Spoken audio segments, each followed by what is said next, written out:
Hello, everyone. Welcome back to Star Trek Club. I'm Captain Logan. Look, it's Brandon Grimm with his goofy face right now, and Adam Meredith. And it's time for more talking and watching Star Trek, folks. Thanks so much for joining us live if you're doing that. Thanks for watching after the fact if you are doing that instead. Today we are going to count down our favorite 5 TNG episodes a little bit later. And we're also going to watch a couple of episodes as selected by the Wheel of Star Trek. But before we do all of that, we're going to go ahead and play another round of Santa Replicator. Let's actually go ahead and spin the wheel first, Brandon, before we do that. Okay. And then we'll do a little bit of Santa Replicator, as we always do, get our brains into the Star Trek-ness of it all, while Adam just keeps phasing in and out. Adam, are you in the next phase? I think he is. The next phase. Do you have Rolaren there with you? Yeah. You need a model of... I gotta give that thing, when they get zapped or whatever, I'm like... That is one of those episodes that's, like, fun enough, but it's really padded and not nearly enough is happening in it. Like, couldn't that have been, like, a tad more character-driven? It's just, oh, man, we're invisible, nobody can see us. And for somehow we're not falling through the floor, but we can phase through solid objects. Yeah. And everybody thinks we're dead. And so we get to watch our own funerals. I guess that part's kind of cool. You know, it's about mortality and stuff. But at the end of the day, it's just yet another, like, let's go solve a problem, you know, a mortal issue kind of episode. Yeah. And then you get to the end, and I don't feel like Ro and Geordi have bonded anymore over this. They never get screen time together after that. Like, I don't know. Pretty much. It's disappointing. Well, I hope that doesn't come up for a while, because I have nothing else to say about that episode. If you want to get an episode on the wheel, as always, you can leave a super chat, and that will entitle you to, at any dollar amount, and that will entitle you to put an episode on the wheel. And don't feel the need to just put an episode title in your super chat. You can also say other things if there's something you want us to talk about, or if you just want to make some sort of an interesting statement about Star Trek, though. Try to make it about Star Trek. And let's go ahead and look at the wheel and spin it. Here we go, Adam and Brandon. Let's find out what we're going to watch today. Is everybody ready? So small. Here it goes. Okay, we're gonna watch 2 episodes unless it's a 2-parter, and we're watching. Oh man, one of the best DS9 episodes there is. That's exciting. Who picked that? I don't know. I don't remember. Was it one of us? I don't remember that even being on the board. When did that get on the I board? put a TOS episode on the board, I think. Is somebody going right now into the board and into the wheel and somehow just adding stuff? I don't remember that being on there. No, but I think it was somebody who like got a bunch on the board that one day. Well, I mean, you can only put one thing at a Brandon. time, so it's not that. Huh? But I thought you had it. Well, it was the day we had a bunch go on. We had like 3 go on. Well, the first day I took, to get us started, I took a bunch of suggestions from the audience outside of Super Chats, and it might have been one of those. That's probably what it was, but I just don't remember putting that on there. Anyway, that is like, I mean, spoiler alert for later, but that's like top 5 DS9 material. That's going to be very, very exciting. That's fantastic. Man, we're going to have so much to say about that. We're just not even going to be able to get it all out as we're watching that. That's a fantastic episode. Okay, so anyway, that's probably my favorite Cisco episode. It's really good. That and the one where he goes, "This is why you are not an evil man." Which one does he say that in? That's when he and Dukat are on that planet together, and Dukat's hallucinating, and he's seeing like Wayun and Waltz. Damar and Waltz. That's it. Yeah, there you go. Yes. Yes, indeed. Yes. No, Solar Dragon, you did not miss top 5 TNG episodes because we just got started. Because unlike every other live show we do, we started a little bit late this evening. Okay, today Brandon is going to think of something that has to do with Star Trek, and I'm going to play this time, and we're going to go around and see if we can come up with what is in Brandon's cranium. Brandon, do you have something? I do. Is it in your brain? It Does is it in my have brain. something to do with Star Trek? It does have something to do with Is it Star Trek. canonically related to Star Trek? It is canonically related. Okay, to good. Star Well, I just Trek. want to make sure that you fit all the criteria. Is it obscure as all get out? You guys will be able to get it. Okay, awesome. I don't know about the Well, audience. we can narrow it down right now to 2 shows because he's only seen 2. That's so. true, because we learned last time that Brandon has seen about 2/5 of Star Trek. That's what Adam said.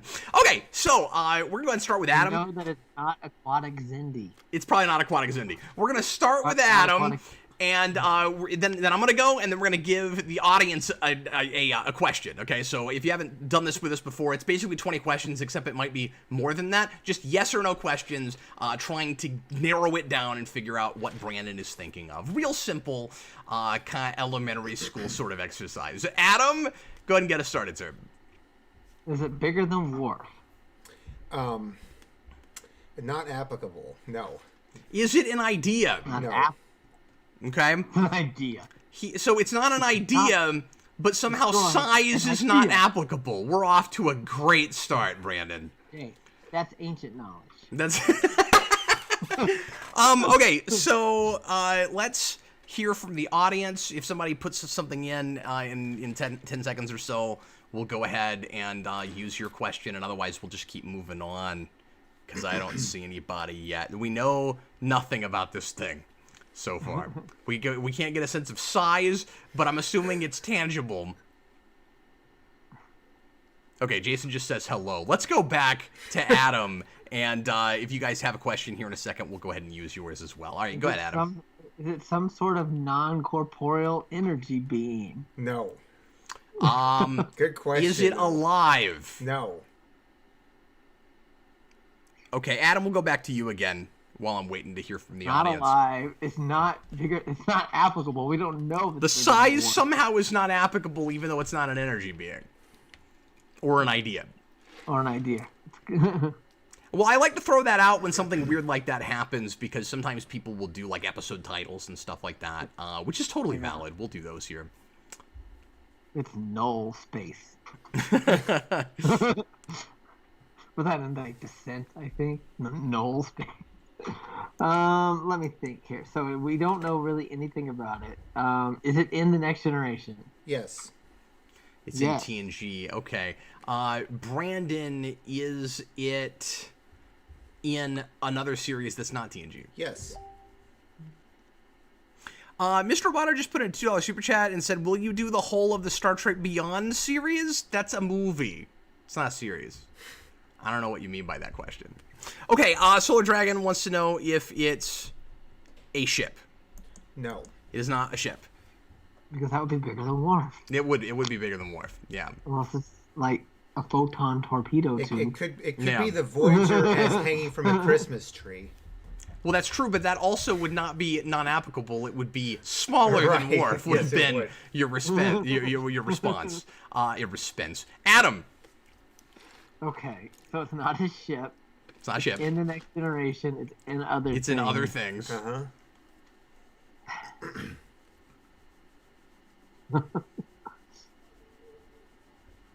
Is it the title of an episode? No. Well, you said it's not an idea, and episode title falls with an idea. Yeah, that's why I asked that question.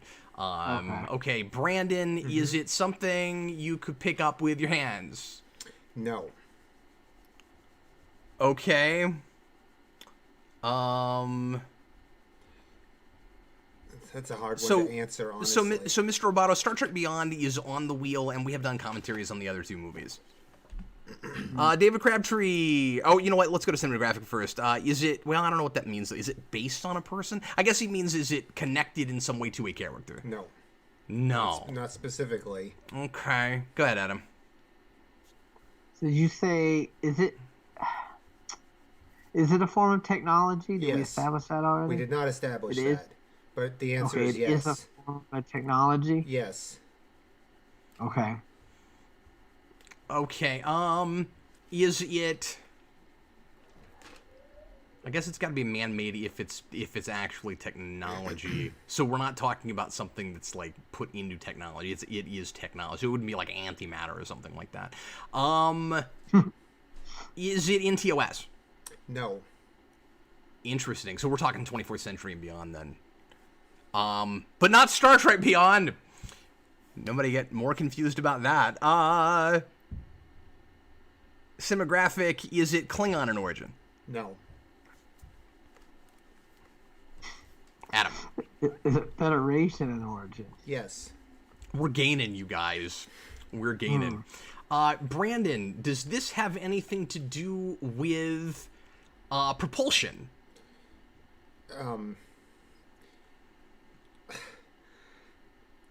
Yes. We'll go yes. Okay, I'm gonna save my guess for at least one more round here. Solar Dragon, is it holodeck technology? Yes. Okay, so it sounded like it's something that is intrinsic to a number of different things potentially. That's what I'm hearing. Adam, let's find out if I'm right. Is it used to like channel power throughout the ship? No. Okay. Okay. And it doesn't start until TNG. Okay. I'm thinking. Is this a thing that comes up real frequently? Yes.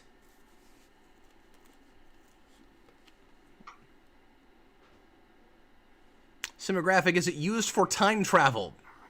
No. Adam, question mark. Is it used for time travel? No. Is it used as part of the computer system? Yes.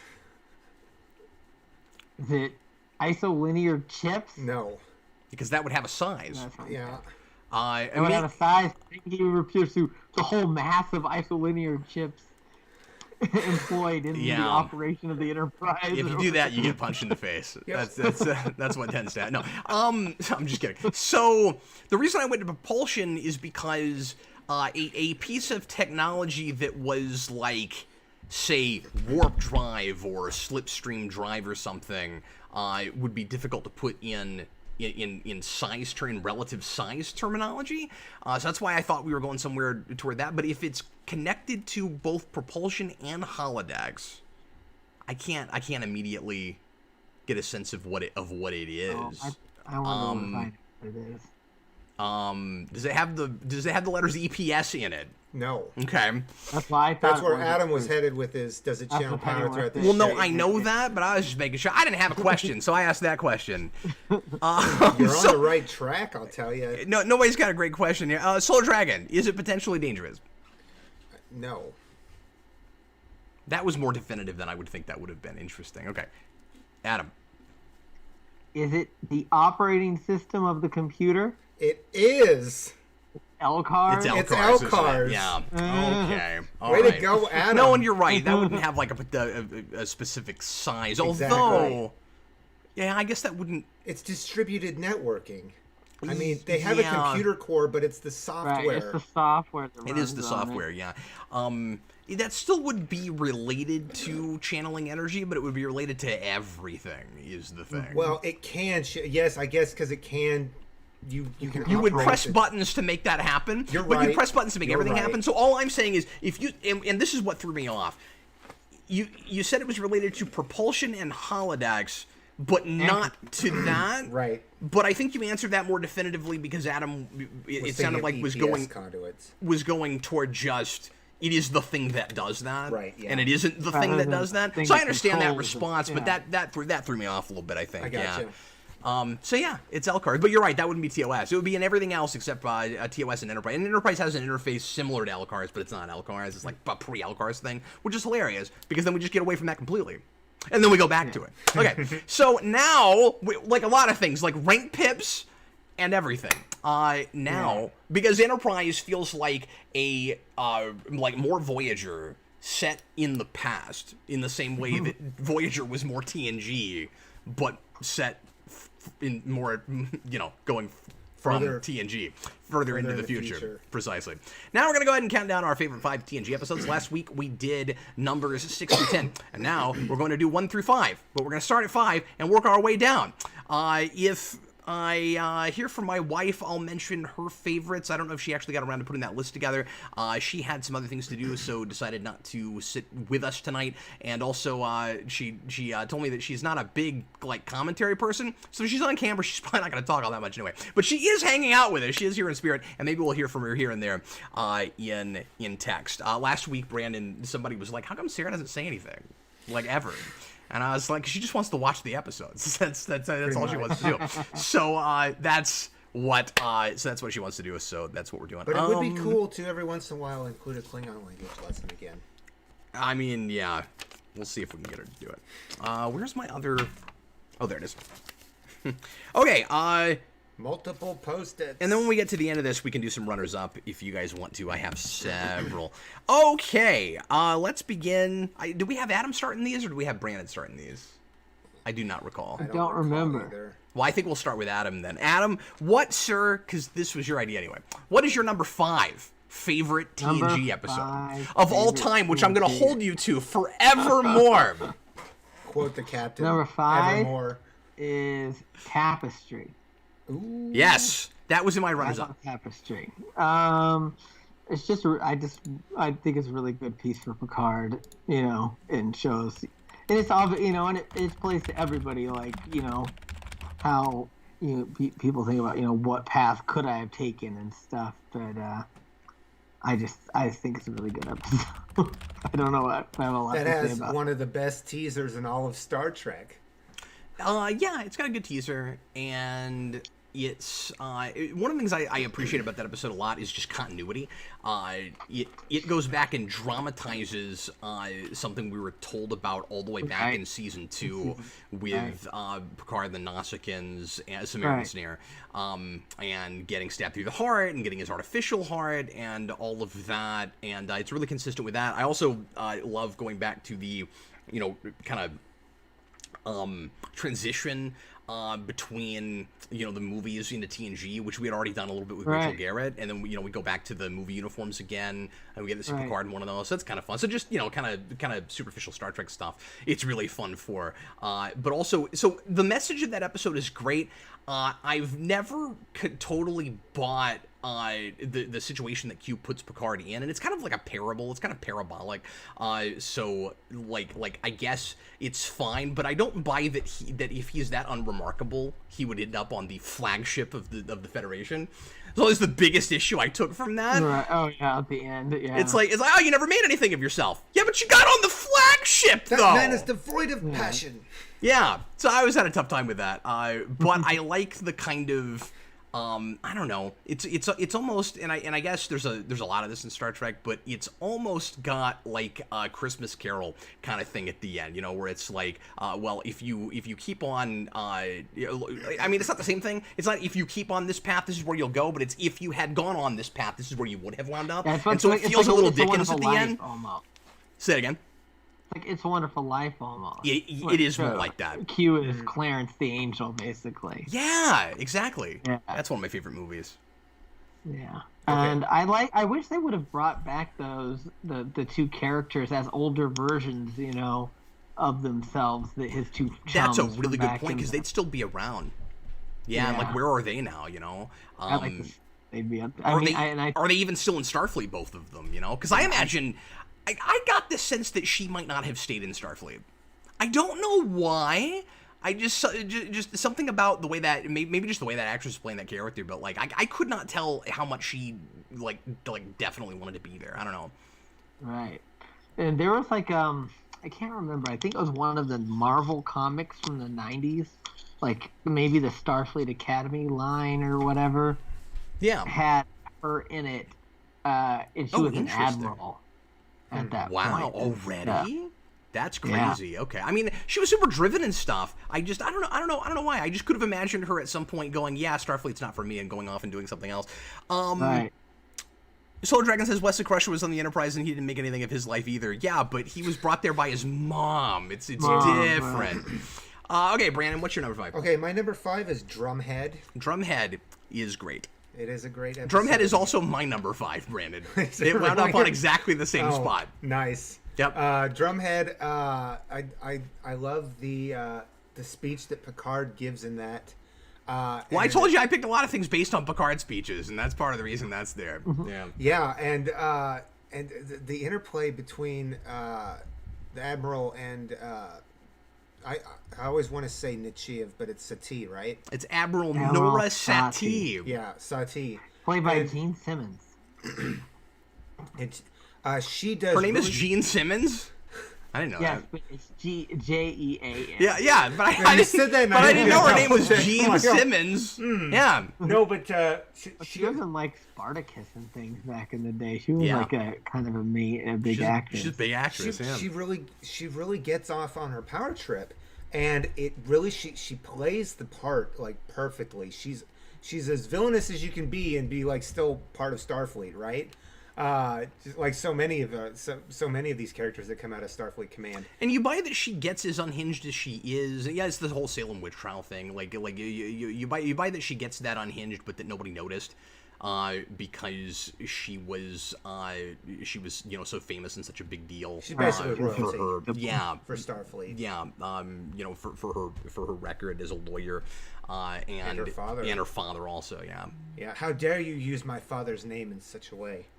So yeah, it's good. And I dug the whole the subterfuge, like the hiding the fact that he was like a quarter Romulan. That was really interesting. Simon Tarses, who I see in everything now, and Really? he got old Yeah, fast. he was in that Quentin Tarantino movie briefly. He was, Well, yeah. He's a character actor. He shows up in stuff all the time. Beginning. Yeah, Huh. no, I see him all, and he's in movies and TV. I see him a lot. But yeah, he got old quick. When you see him in stuff in the early 2000s, you're like, you look like you were like 9 years old when you were in the Drumhead, and then 10 years later, he's like this middle-aged guy. Two very powerful characters, that come in for an episode that you can just remember. Well, I don't know if Simon Tarses is powerful. Well, So much as just well, an a very important powerful plot character, point. and he's important enough that you really remember his name. He's just got a good name. I think is most of it. Okay. So that was your number 5 as well. Cinematographic says, Cap, do you hate A Christmas Carol or something? No, what about what I said earlier makes it sound like I don't like A Christmas Carol? I was just paralleling what happens in that to No, I love A Christmas Carol. Adam, what is your number 4? Number 4 is Yesterday's Enterprise, which I think we may have talked about previously. Yesterday's Enterprise was my number 6, yeah. And it 6, should have been higher, but yeah. I agree more with where you put it. Yeah. I don't really have anything to add on what we already said on it. Sure, yeah. Well, and I don't want to sit here and just review all the episodes because Right. we want to make sure we have time to watch 2 tonight. And we went 3 hours last week, so we should work at a faster clip probably. Brandon, what is your number 4? The Pegasus. Yeah. We have Pegasus watched was that somewhat almost on my recently. list. In fact, it's scratched out of the top, and I replaced it with Chain of Command. Look at that; it's right there at the top.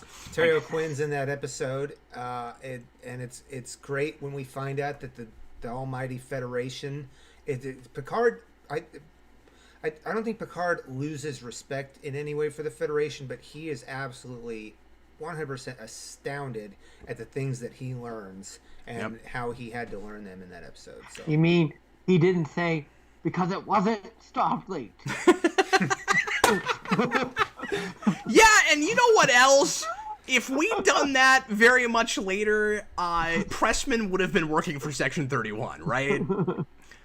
Like that seems like a Section 31 sort of situation. We've got to go get this great technology to go up against the Romulans so they don't get to it quicker. Anyway, my number 4 is Best of Both Worlds, which is an obligatory choice, but I felt the need to put it there because it is really good. And I've warmed up more and more to that second part. I still think that first part is a lot better than the second part, but then that great Guinan speech, "This is your chair," is in that second part. And part of the reason I put that here too is because I wanted to make sure and get a good Riker episode on here, and there were some Riker episodes I wanted to get on here that I just could not. And we don't think of Best of Both Worlds as a Riker episode. We think of it as a Picard episode, except he's incapacitated and turned into the bad guy. Right. He's the antagonist through most of that episode. No, it's a consummate Riker episode. It's about Riker trying to decide where he wants to take his career and if he really cares about command anymore. It is like the character-defining episode for that character, or at least builds a lot on some from earlier and becomes that. Yeah. Great side character Shelby, which we never got to see which again. really should have come back. Yeah, she definitely should have come back on a number of but occasions. read her in New Frontier because she's really good in that. That's Peter David's series, and he makes her the first officer for Calhoun in that. So she's one of the big major players. Yeah, I love what she says wonderful about together. how like command will pass you up. Like she wants to step all over Riker basically, and she has a good arc in that. Just those two in that episode, where she becomes this force to be reckoned with, but in a good way. So, Tom, TH1 just put 30 Days on the list with a $5 super chat. Thanks a bunch To you, man. Appreciate it. He says, kind of a middle-of-the-road episode, but a good one. I'm really enjoying Star Trek Club. Stay awesome. Thanks, man. Appreciate it. I actually like that episode a lot, and I don't... the water planet yes. episode, right? 30 days is where jail. Paris ends up losing his rank, and it takes him 30 days to lose it. I think it takes about 30 days for him to get it back. But so I don't love how quickly we kind of dismissed that and got back to normal after that. More than they do. He gets unpromoted and promoted back again, and Harry never gets a promotion. And period. outranks the chief engineer, even though he's just the helmsman, and yet Kim never gets promoted. It's ridiculous. But that is a really good episode. Nice ethical conundrum there, and it's kind of, I don't know, it's one of those novel things where it's like we've got to put somebody in the brig, because it's like people never get in trouble on this show. As a show where you figured that would happen more often, so they just do like a one-off, like obligatory episode, like they got mail about it, sort of like when they did their not as good version of Lower Decks. We've talked about this before. Adam, what is your number 3, sir? Number 3, which we talked about already, is Darmok. Yes.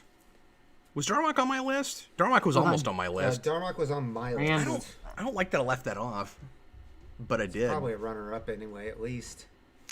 No Solar Dragon Duet is currently not on the wheel. I love Duet. Yeah, it's great. So since we've already talked about that, I'll go ahead and do mine. Go ahead. 3. Q-Who. Q-Who was on my list, but you put it a lot higher. Oh! Yeah. Oh, no. Q was not on my list. Deja Q was on my list. That was also a runner-up for me, but Q was a great episode. Q was the Borg one. It is. It's the introduction of the Borg. It sure is. And it is, I remember when I watched that for the first time, and I was just like, what is this? Like, oh my God. It's like, really, you turned into Jack Skellington? What is this? No, I can remember seeing that for the first time and just being like, wow, was quite an introduction of a whole... I think I've seen that episode more times than any other TNG episode. Really? Mm-hmm. Really? Mm-hmm. Partly because in Club years ago, I did a pop-up video version of that. I did like a pop-up episode thing where I had a whole bunch of like tidbits pop up on the screen while you were watching the episode. That's and cool. I had to spend a lot of time with it in order to do that. It took me like a week to get it all in there. But yeah, so I spent a lot of time with that episode. Basically did a whole research project, and every 30 seconds or a minute, you'd have another factoid on the screen. So it was like one of those text commentaries. That's like they had those text commentaries on the movie DVDs, and then they didn't put them on the Blu-ray, which I don't understand why. Yeah, so don't get rid of your DVDs, library kids. Computer thing on there instead. And the Okudas wrote those text commentaries. They did. I haven't watched a lot of those, but because I forgot about them. But yeah, they did do that. Yeah, but yeah, but also has one of my favorite throwaway Picard lines in that episode at the beginning when the ensign spills coffee on him, and she goes, "Oh, it's all over you," and he goes, "Yes, ensign, it's all over me." Yeah, it's and then she goes she doesn't have a towel or anything. She just goes like this. Trying to get it off. To wipe it off with her hand. Yeah, that's great. Solar Dragon, Q-Who is an amazing episode. It's part of the reason I was bummed that Guinan never got a backstory. Yeah, and that whole thing with her and Q, and nobody knows what this was. Nobody knows what the whole cat stance was. She's about to go up against Q. I'm sure she could have beat him though, in a fight somehow with her hands. I don't know. So my number 3 is Sarek.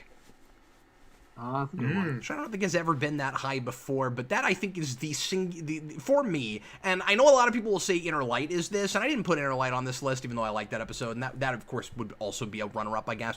But I find Sarek to be the most moving episode of that entire show, and hopefully we get to that not too far from now. I would say some things, but I'm not going to. If you've never seen Sarek, watch it. It's fantastic. Best use of the mind meld, and then we're never consistent with the mind meld after that. But it's wonderful, and I think the best guest star episode in Star Trek, the best somebody came back to do a show, even over Trials and Tribulations, I'm going to give it to Sarek. Even over Relics, I'm going to give it to Sarek, and I love Relics, and it also was on this list for a minute, and wound up at 11 or 12 or something. But yeah, well, you said Relics, right? He did put Relics on his. Yeah, I put Relics on my number 8. Yeah. Did anybody else think of Sarek at all? I didn't. I didn't have it on mine. No. But that's a great episode. Well, I just hadn't I love considered it. Adam, what is your number 2, sir? Number 2 is Best of Both Worlds. Okay, cool. Brandon? My number 2 is Inner Light. Picard gets to live a whole lifetime. It's on everybody's list except for mine. This probe. That's the City on the Edge of Forever of TNG to me, where I'm like, it's good, but is it that good? And like, I guess, but yeah. Like, I don't know. Just Picard gets to live this whole other life, and then at the very end, he's presented with the thing that he did, like that he had in that other life. The rest can flute, and it's very moving to me. I cry every time when I watch that episode. It's just so beautiful. I like it a lot. I guess it just never resonated with me as hard as it does other people. I don't know. What works, what really like pushes it over the edge, besides the fact that the melody of the piece he plays in the Rescue Flute is one of the greatest melodies of all time in anything, and I forget who wrote that, but it's great. But you know what's happening through that whole episode? Hathaway, I think, did the music for that episode. But you don't expect him to get old and then like help that civilization. I mean, obviously, it's all in his head. It's not, it doesn't actually really happen. But it has happened already. But you don't expect him to like help that civilization, like send up a rocket, try to progress and fix a lot of the like environmental problems in their world and stuff, and then actually die, and then pop back up, and he's almost forgot that he was ever Picard. That's why that episode is great. Right. My number 2 is Iborg. I also put 2 Borg episodes on my list, but Iborg tops. That's a good one. All of it for me, yeah. With Hugh. And again, more just wonderful Picard speeches. And also, I think Guinan's best episode.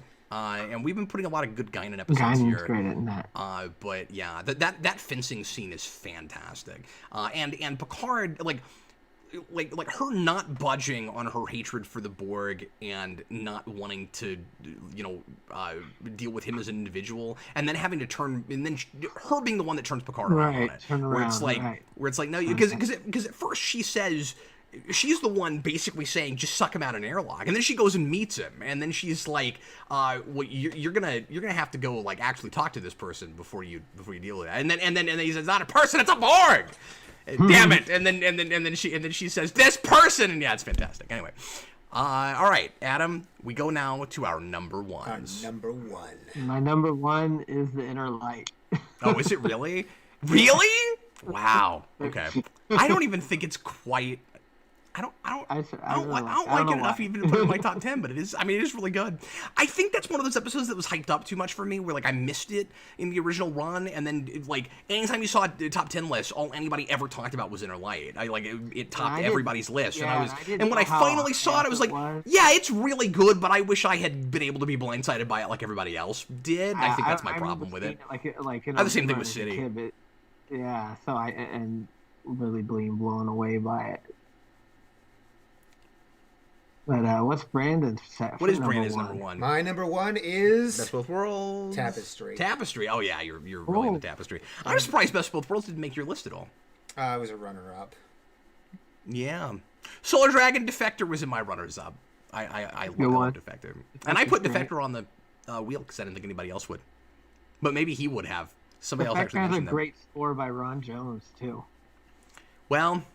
You guys will know my number 1. Oh, yeah. And it's not anything like the best episode of TNG, but it is my favorite. Yeah. And I cannot help myself but to be consistent and put this in my number 1. My number 1 is nobody else's number 1. Probably would never make anybody else's top 10 list either, even.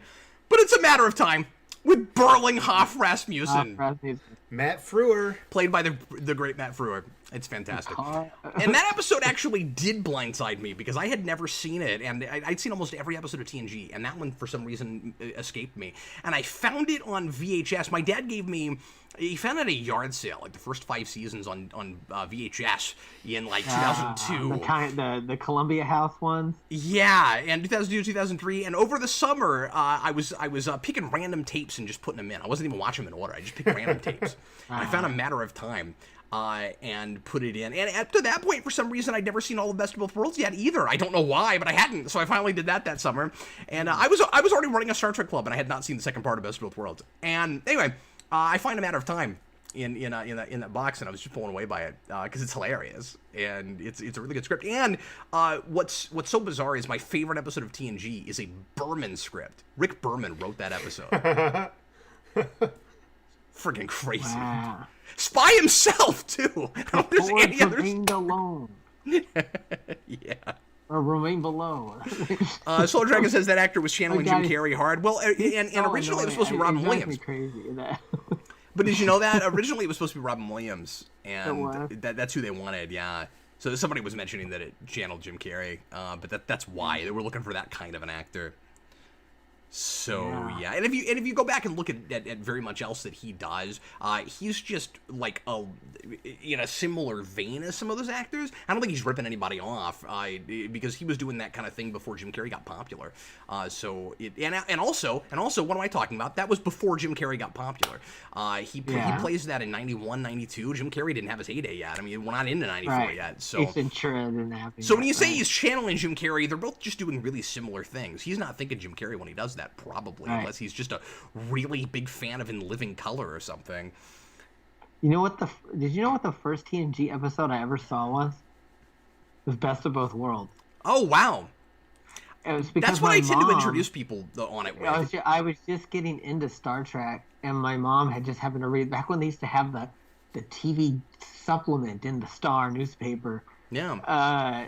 She was like, "Oh, there's supposed to be like a really good episode of Star Trek re-showing tonight or something like that," and so I just happened to see the two-parter or whatever. It's really funny.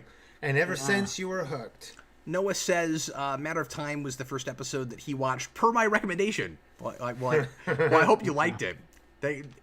You're here at Star Trek Club, so maybe you kept watching. Anyway, okay, so we are now going to go on to our first episode of the evening, which is one of the best episodes of DS9, and I can't believe we're watching it this early. Can I say my runners up really quick? Yeah, let's go ahead and do runners up. I forgot about that. I'm just gonna read them off. I had Best of Both Worlds, but yesterday's Enterprise, The First Duty, and The Nth Degree. First Duty was on my list for so long, I also had to cross that off.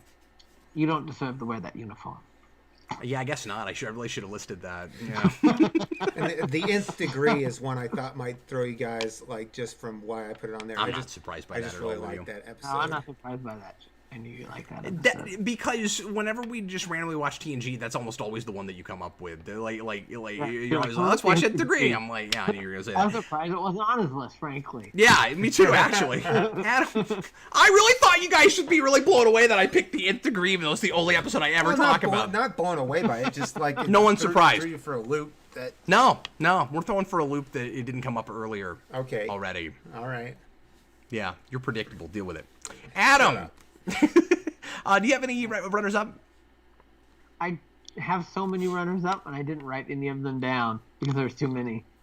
Well, some of mine. The rest of TNG are runners up, right? Yeah, I mean, if you want to mention anything off the top of your head, feel free. Oh man, like just some of the ones you named. I can't even think of them because you put me on the spot. Too numerous.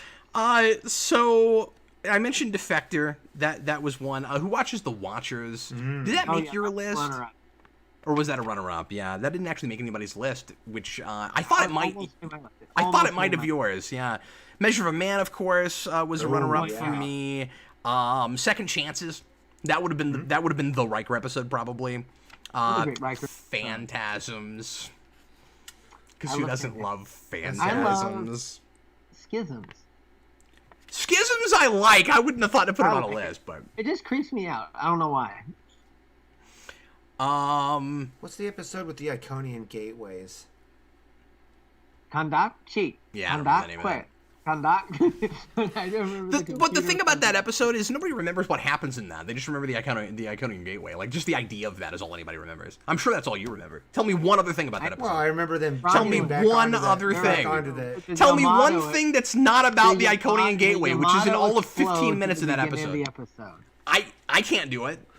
Yeah, I can't either. See? There you go. It's not a good enough episode to make the list. They have the computer problems, and it causes the Enterprise's sister ship to blow up with all. There you go. Yeah. That's what happens in that.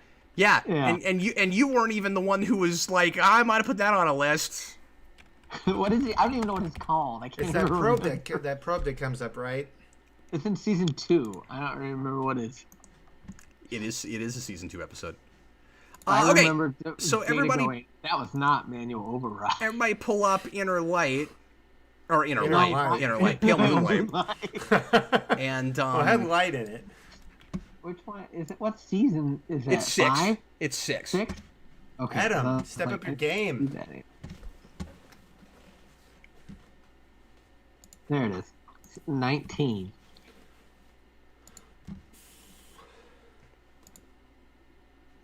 I can live with it.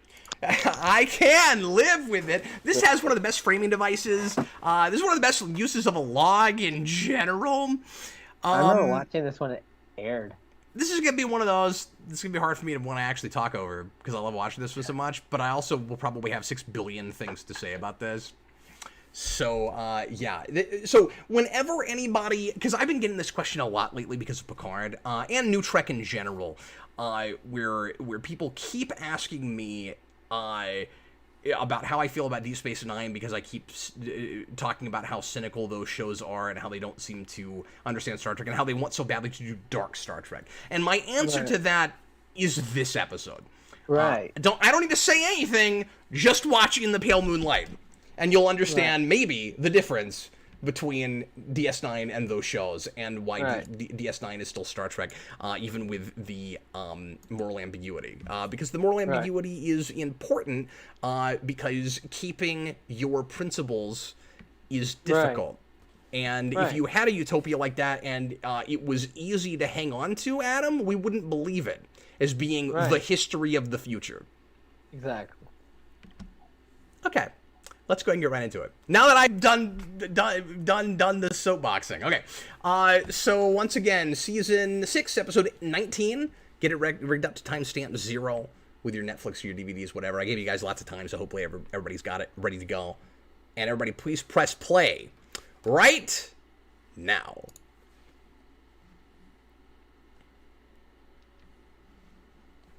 Look, he's wearing the vest underneath the uniform that Picard wore in First Contact. First Contact. Yep. And he does that a lot in these later series. It's like as soon as the Dominion War starts, that's what he's wearing. Yeah. Wendell, I'm sorry, man. You just got here. We are watching In the Pale Moonlight from DS9. And when you get it rigged up, I'll give you a timestamp. Let me know.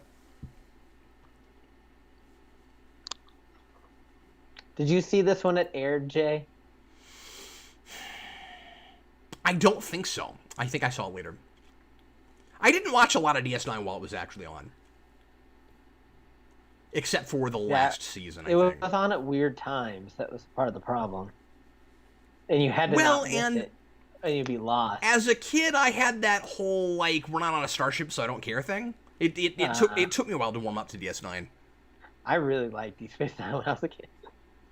Yeah, I just never thought to turn it on and watch it. And my dad was a big Star Trek guy, but he didn't think to watch the newer stuff hardly ever. And then when he and I got into Voyager real hard after it was advertised insanely with 7-9 coming on between 3 and 4. And so we watched that religiously, but we weren't watching DS9 at the time. Wendell, we are sitting at around 123, 126.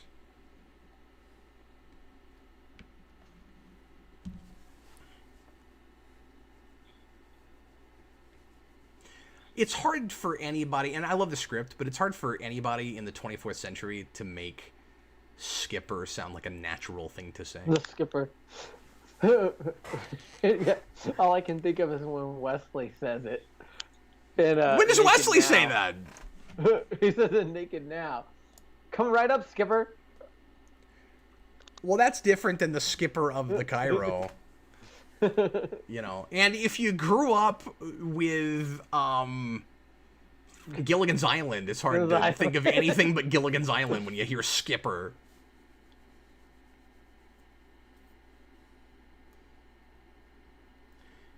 Yeah, I never noticed that before. Did you ever notice that Terry Farrell has a tendency of accidentally looking directly into the lens? Or, like, really close to directly into the lens?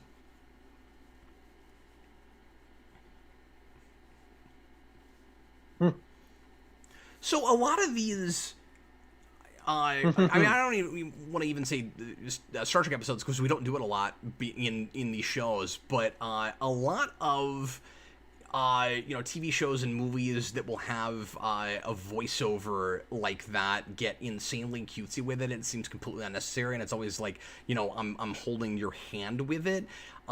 It works really well in this episode for some reason. I just really like that framing device. They don't do it much in Star Trek. I can think now, and a couple of times I can think that they do it in Deep Space Nine. This time, and in that episode where Odo's solving the mystery, and it's almost like a Raymond Chandler-esque, hard-boiled detective monologue and stuff. That works really well as well. Well, we do. It gives this episode like an extra bit of like seriousness and introspection, and I think maybe part of the design, and I'm not sure if I'm right about this, might have just been, Adam, let's make sure that the audience knows that with all of the crazy stuff he's going to have to do here, and as insanely morally ambiguous as it's going to get, he's not going to lose his job. Right. Like, doing all this retroactive kind of lets the audience know that we're more or less going to be in the same status quo at the end, so it helps it work as a really good one-off episode, but it also does matter. It also does propel things forward for the overarching narrative.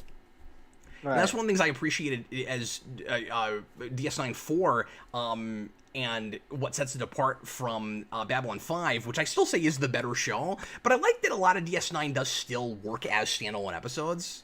It is still very much episodic Star Trek, but there is a lot of stuff that you kind of do need around it. But there's more episodes of this show, I think, that you can just sit down and watch, maybe, especially when Bab 5 gets into its later seasons. But that show also has a lot of really good one-off episodes, too.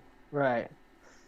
And that show also had, like, a second season, or the last season's kind of an afterthought, which we won't go into yet. I haven't watched that yet, yeah.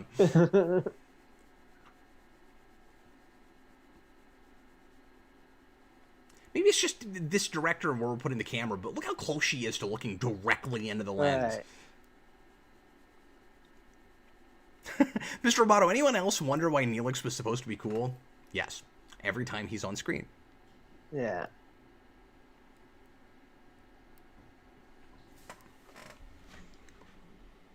Tom, we are right around 5:40, 5:45.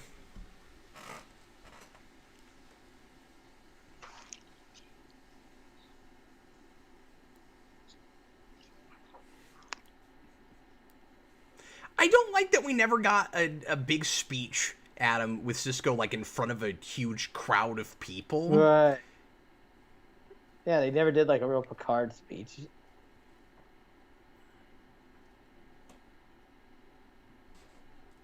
No, and of course he's great at that. But, I mean, I want to see Avery Brooks as a motivational speaker. Avery Brooks should. I mean, I love who they got. I love General Zod and everything, but they should have Avery Brooks in Yes Man. He should have been the motivational speaker in Yes Man. He always, I don't know. He has a very unique cadence sometimes. Yeah. Bajor must stand alone. I'll never get that line. So you think that comes from anything of like a jazz background? Well, I don't know anything about Avery Brooks's religious history and stuff, but it might come from just going to like gospel churches or something. I don't know if his family did that, but I imagine they did. Yeah. He just seems to come from that kind of background, maybe.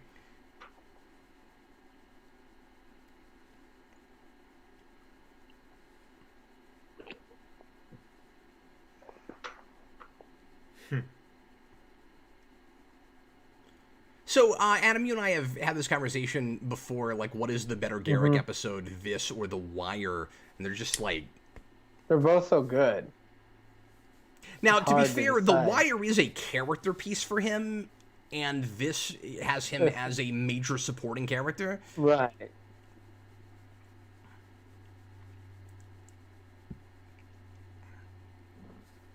But it's hard to say which has the better performance. It's hard to certainly. say which. Yeah, exactly. And I like it for giving you a sense of just how far he's willing to go with stuff. Right. How many people has Garrick indirectly killed in his life? Right. That is probably a very large number. Right. Or it may not be. That's what's so interesting about it. I think most Garrick episodes, every Garrick episode is a good Garrick episode. But yes, this one in The Wire, it's very hard to decide. Mr. Butter, you're right from a character perspective that Garrick is the same from beginning to end. It's interesting when you go back to the earliest episodes with Garrick. Robinson is doing a slightly different performance. Like as time goes on, he kind of falls more into this character and what he's going to end up doing with it down the line. Like his I don't know, his cadence and stuff is a little bit off really from what it will turn into. Not as much as Rom. Rom's almost a totally different character. I think his personal principles come out even more later on and stuff, when he's having to actually fight for Cardassia and stuff during the, That's true. It's maybe wrong to say that he doesn't have an arc in this show. Right. Like an overarching arc, yeah.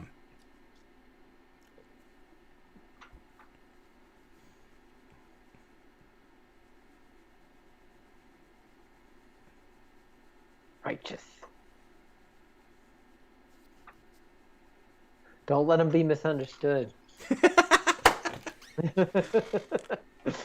So obviously the great thing about this episode is suggesting that it is impossible to always find that line and decide when the ends justify the means. Like, it's really easy to say, that's always the wrong way to think, right. And you shouldn't be utilitarian, and it should always be, and the Starfleet way, with the Prime Directive, like, no matter what happens, you always have your principles. You always do, the right thing. And Picard gubs up against this a lot in TNG too. But this is one of the most extreme examples, and DS9 always takes it a lot farther than other shows were willing to. And so when you get to the end of this, I can't say that what Sisko does in this was the wrong call, as heinous as some of it kind of is. What else do you do? Like, and if it had worked out another way, I wouldn't be thinking that, and that's that makes me feel weird. I don't like that I'm maybe condoning some of this at the end, but I may be, yeah. The Dominion's in a place to threaten Alpha Centauri. Interesting. Did they just say they invaded Beta Z? Mm-hmm. Yep. That's right.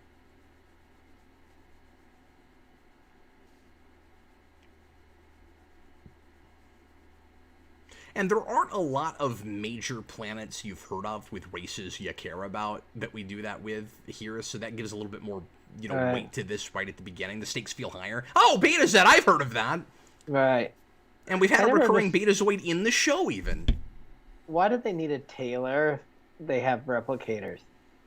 Why do they need a cook in Voyager when they have replicators? I mean, we can do this all day. Give us some kind of BS thing about... And what the hell is synthahol? I'm sorry, I digress. Go ahead. And stuff on Voyager. I think about how we needed Neelix because we couldn't use... We had to conserve our energy or so, which they then forgot about later on. Yeah, because, early on they shoot themselves in the foot by making it too easy in Voyager to have all the energy you need, even though you're constantly talking about, being on reserves and rationing and stuff. But, like, there's not really any of that actually. And replicator rations is the dumbest thing. Yeah. Doesn't Tom Paris start a betting pool that was replicator rations at one point? I think he does. Now, there's a couple of things... Yes, that does happen. So there's a couple of things with the Taylor idea that kind of could help it make a little bit more sense. One is you may have some people that don't want stuff replicated. They just want that, hand-done, quality. It's a luxury, For a thing to be the only one of its kind. You also have some races that could pass through Deep Space Nine that don't have replicator technology and That's don't true, too. have the same sensibilities about it, even if they can get their hands on replicators Right. here. And then the other thing too is even if and we do see him like hemming and stuff all the time, and it's like doctor's tools where he's just got a light that comes out of a thing and it hems stuff, which is really silly. But it also could be partly that he designs clothes for people. And so Right. Even if he uses a replicator, he still could be paid to create something. He should sell his patterns, too. He could make money that way. But then it would devalue its original, I guess. Avenue Pad says there will be a market for real craftsmanship. Oh, and that's a name I don't recognize. That's Welcome. true. There will be a market for real craftsmanship, just like Cisco's dad and his restaurant. This actually makes Right. more sense than Cisco's dad because you at least have an economic system aboard the station. Right. Where you have people that actually come in and have to pay for things because we have monetary systems for other planets, especially Latinum. Right. And on Earth, I assume I can just walk into that restaurant and get everything order for free. Yeah. That's what I always thought, too. And I always figured that the people working there, maybe they're like apprentices and stuff, learning from him, the trade and stuff. So this is another really, really good example of a bottle show. And of course, Deep Space Nine has all these big, huge sets, so we don't think of bottle show as much with this because we don't need to leave a lot. Right. But I think about it that way because it's sort of like a 2 or 3 room drama. This is a very stage play kind of episode. Right. This could easily be recreated on a stage. Optolithic. That's a great word. Yep.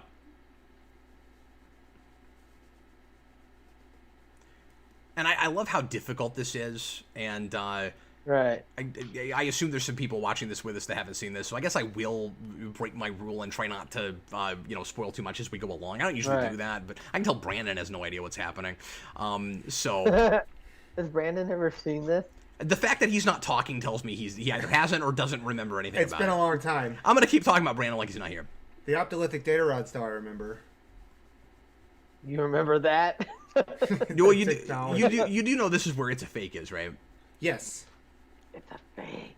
Yeah, we watched it in Trek Club at least. Well, yeah, but you're just like not saying anything and so like mesmerized. I'm assuming you have no idea what's happening. I've been paying attention to you I every think once in a we've seen while. like 20. I just like this episode.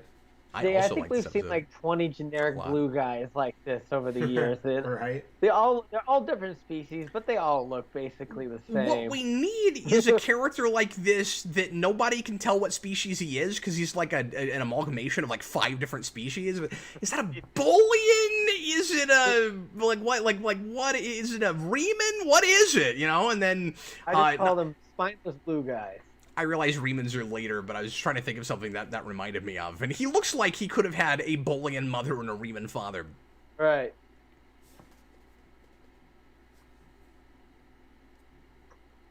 This guest star is really good.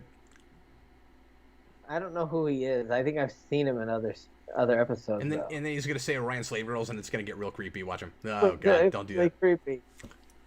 Ooh. So, of course, this is a super, super talky episode, and all of the drama is in the suggestion of what's going to happen to people because of the choices Cisco has to make in this and trying to get the Romulans to come into the war. And it's a very quiet episode, which is part of what makes it unnerving, and it gives you a lot of room to think and ponder, and again, be introspective and try to decide, what you would do in this situation. A lot of breathing room here, and there's not a lot of music in this episode. It's real quiet. Do you think he ever told anybody else about all this? I think the point of the ending is that he didn't. He didn't, right? Oh, you got 2 pads and a computer. Hey, at least he doesn't have a stack of 35. That's gonna be our thing on Trek Club, is to always count the number of pads. Yes, we're gonna make a drinking game out of it. Like, how many pads are there? Never been the absolute best is the mutants That's when they're talking about the end of the universe, and they bring like an entire Oh man, remember that? Yeah, they've just got them all over the place. all over the place.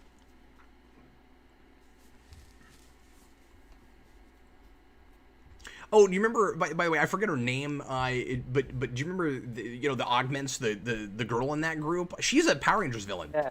She's the villain in really? Turbo. Oh. But I you think say she's it's the not second. movie. There's 2 Diva Toxes, and I think she's the second Is Diva that Tox. why you?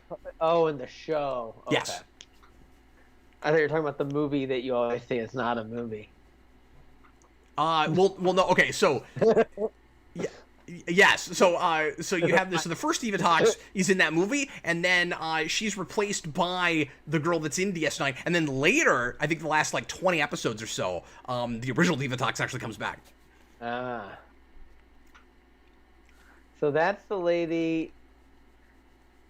So you're talking about the lady that's the one that always wears the dress and stuff, not the Yes. not the Right, Serena, not or yeah, whatever her yeah, name not is. the one who's like catatonic, Yeah.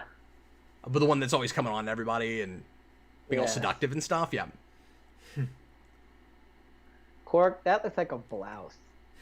Pretty much. I'm pretty, he might have worn that same outfit in Prophet and Lace.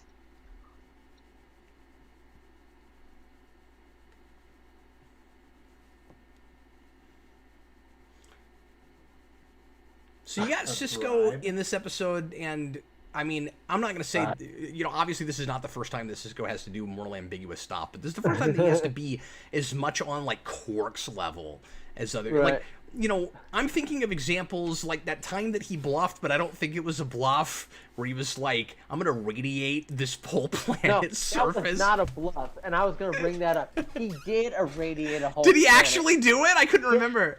And I'm like, why do we never talk about that? And they like flip hit the card because apparently the poison that he introduced only affects Cardassians, or no, humans, and the ones that the Maquis introduced only affect Cardassians. So they just flip flop planets at the end or whatever. That is some Archer season 3 That's some insanity, great- and nobody does it Janeway, Archer. Nobody does anything as crazy as that after him. I know. No, they never mentioned. Nobody. No, and it's not too long after that, if memory serves, too, that he has that bit where Worf goes against him, and he says, "Worf, you're probably never gonna make captain now." And I'm like, dude, you irradiated a planet. Because he went back for his wife. Yeah, it was ridiculous. Like, you irradiated a planet. And apparently Starfleet didn't have a problem with that. Oh, she was the first Diva Tox. Okay, no, so she is the one in the German movie. I couldn't remember if it was the first or the second one. That's the episode where he goes, "You betrayed your uniform" to Eddington. Eddington. Yeah. Eddington. Oh, he'll do anything to get Eddington. Eddington.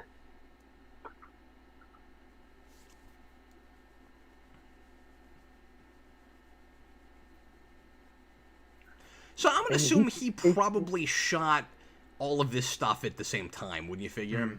I think so, yeah. And he probably just memorized it all as like one big monologue. Yeah, that'd be cool to piece He's that yelling together, at right? the computer screen.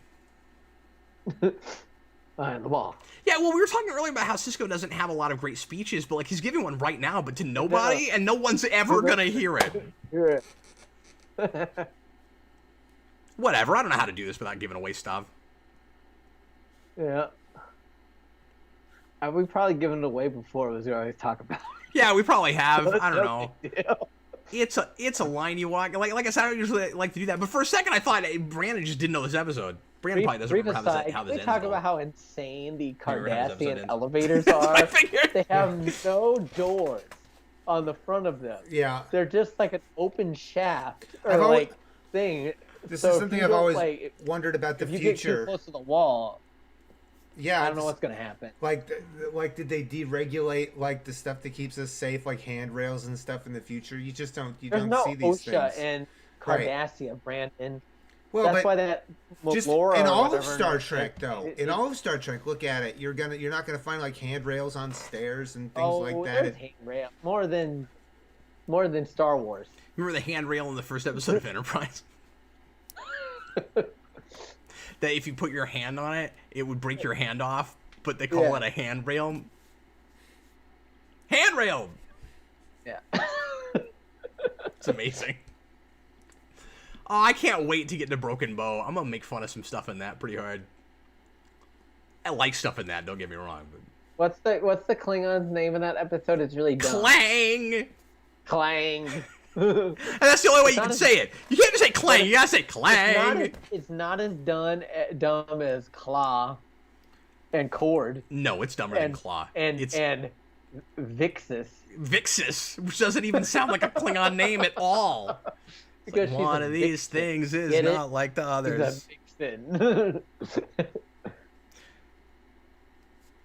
Cord. Mr. Roboto says handrails are overrated, Brandon. Oh. Don't touch the walls. Don't touch them.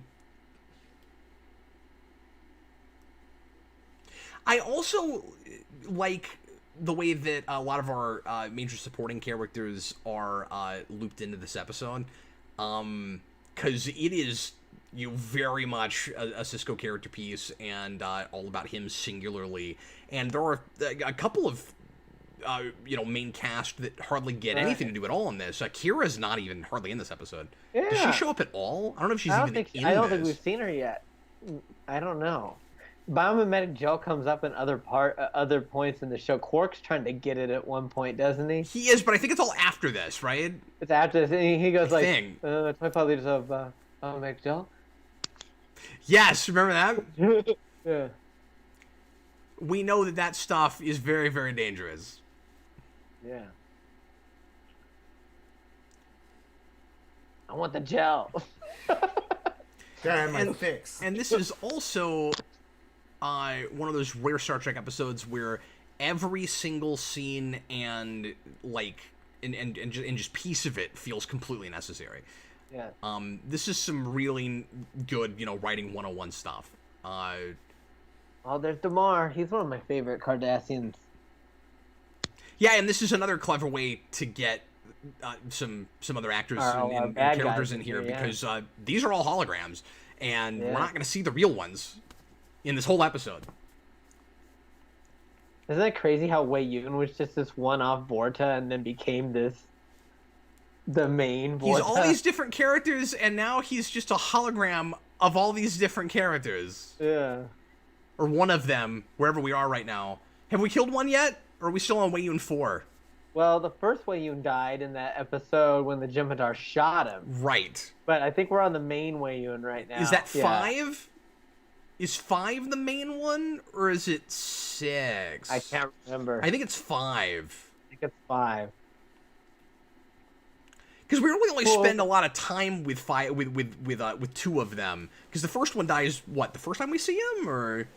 The first one dies the first time we see him. Then we have one that's like for a long time, but supposedly he either got blown up or that's the one that Worf broke his neck. And then they had the one where it was in the treachery, faith in the Great River episode. Yes. Which is great. And then the last one, poor Wei Yun. That was his last clone. Yep. So this is indeed Stephen Murphy. Some folks are talking about Jeffrey Combs. The first time in Trek Club so far we have seen Jeffrey Combs, but we'll get lots more. Combs.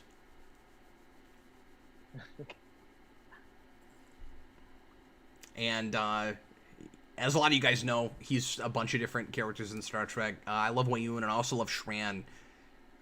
And, Brunt's fun, but those are the 2 characters I most appreciate from Jeffrey Combs. He's the only guest star to have his reoccurring characters appear, both of his reoccurring characters appear in the same episode. Not the same scene, that doesn't happen. Not in the same scene, but that'd be weird. And it's late. It is like scene. 3rd or 2nd from the end. It's right toward the end of that season. It's like I think it's the last episode. Does it happen in... No, I thought it was before the last episode. Is it the last episode? Yeah, it's the one where because maybe so. I'm pretty sure it's either that or it's the second to last. It's got to be a second to last. You're right. No, it's the last.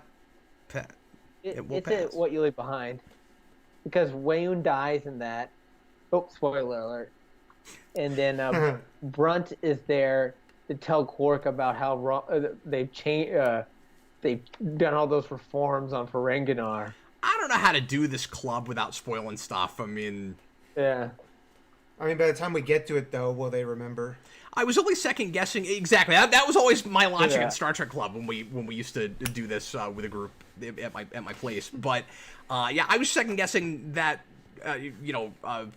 general plan for this evening earlier when I figured that when it looked like Brandon didn't know this episode, and even though he's seen this, he told me that he doesn't actually know how this episode ends.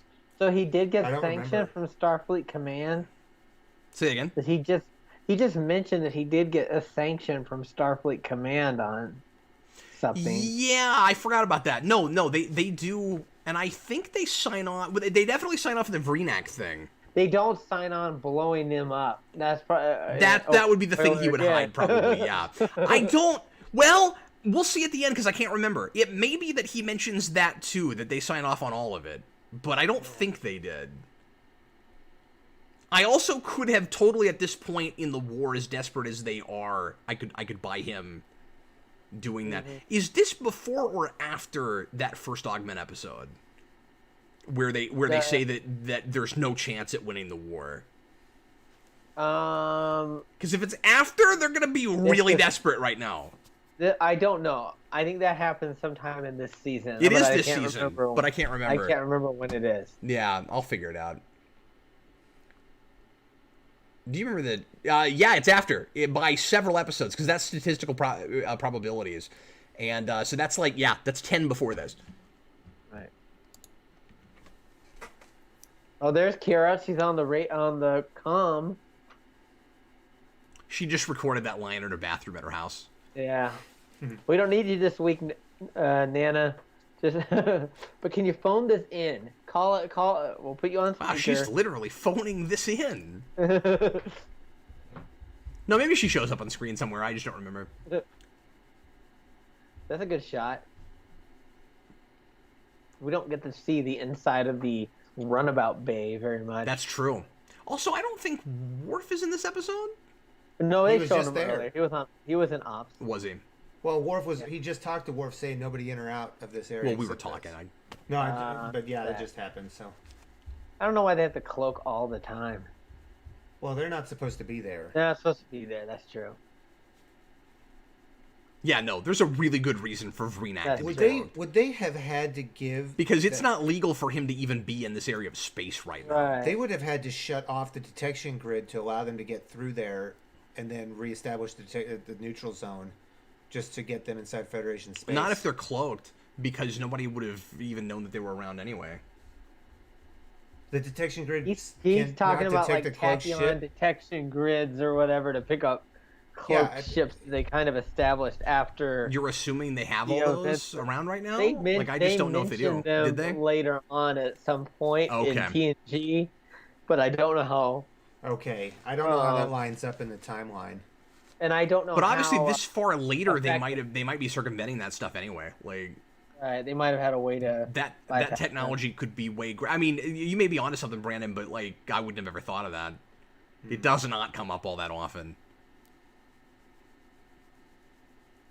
Also, that never really works because you don't really. They forget that space is three-dimensional, so they have to have like the grid around the entire bubble of the Romulan Empire in space. Otherwise, they could just fly up over it, and then Vreenak's actor, and I don't know if I've ever seen him in anything else. Do you know who he is? I don't I mean, know do you know who- anything about that guy? He always struck me as like a cross between Christopher Lloyd and Willem Dafoe. He's like, if you Yeah, he runs sandwich into Willem those, Dafoe. Yes. if you sandwich those two actors together, you get Vreenak. Watch him for a minute and tell me I'm wrong.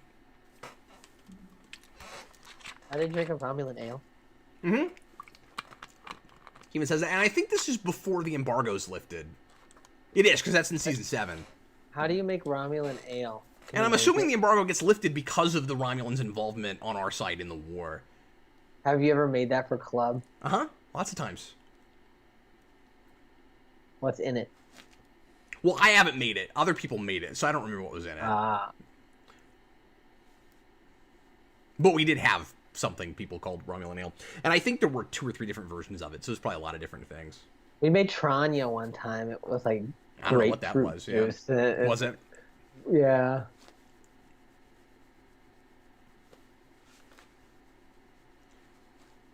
But yeah, I would put this guy in like top 5 most memorable Romulans. Like everybody remembers this guy. I wish he'd come He's back. definitely creepy. I don't know why they didn't bring him back. He should have been like Well, front lines Well, yeah, I mean, okay, I do know why they didn't bring him back, but I'm wishing they had done this episode differently so they could have done that. I guess that's what I'm saying. He should have been the new Tomalog. Tomalog.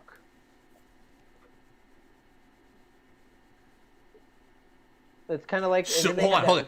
that woman Romulan that they brought in, and then they brought her back in that episode. It's in Latin. Inter Arna Silent Legis. Oh, is that who that is? Stephen Murphy? Actress. Okay, so I actually know this actor from lots of stuff, but didn't realize it. And usually I'm better at that. But he was Hollis Mason in Watchmen, among other things. But that's crazy. But which Al Hawk in Birds of Prey was he, Stephen Murphy? Because that guy gets his face redone with cosmetic surgery. I think he's is he the first or the second Al Hawk? I don't even know. What's the guy's name? His name is Stephen McHattle. And I don't know who he was in Enterprise. That's not immediately ringing a bell either.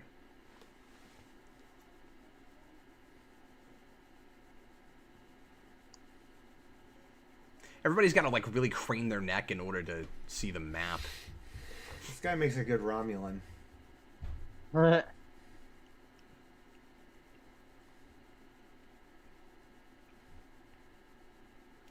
Just given, I mean, again, I realize these are all holograms, but we're giving Damar more and more to do as time moves on. A guy that you really thought was just there to stand in the background.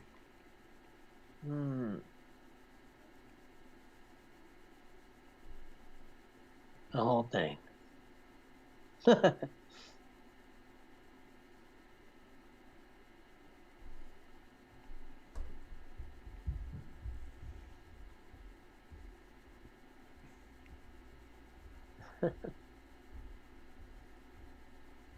Yeah, I would think that everybody would be always suspicious of holographic evidence, considering how easy it is to program, holograms to do anything. Mm-hmm. Right. And this is it does this so credibly in creating a situation where he has to make up evidence and make it pass and stuff. That is a tough thing to do in a futuristic sci-fi show like this. Everybody would be paranoid about like deep fake,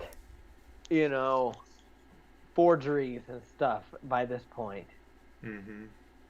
Yeah, and just like being consistent, making us buy it with this technology that there's only like one way that would work, and right. The rod has to be flawless, and I don't know right. This stuff is weird. That kind of thing is really easy to read more contrived than it is here, I guess is what I'm trying to say. We're doing a detective story that is much easier to do with the less, or not a detective story, but detective elements, right?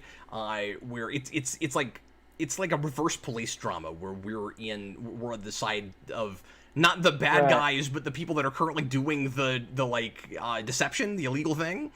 Right. I love the souffle analogy, by the way. Yes. But in looking at it from that side, we have to buy it in the future, and that's a lot easier to do in like the 1940s or something, where you're just dealing with fingerprints or just handwriting, forging handwriting or something. It's basically like trying to do handwriting forging in the 24th century. How do you do that? I mean, that's really impressive.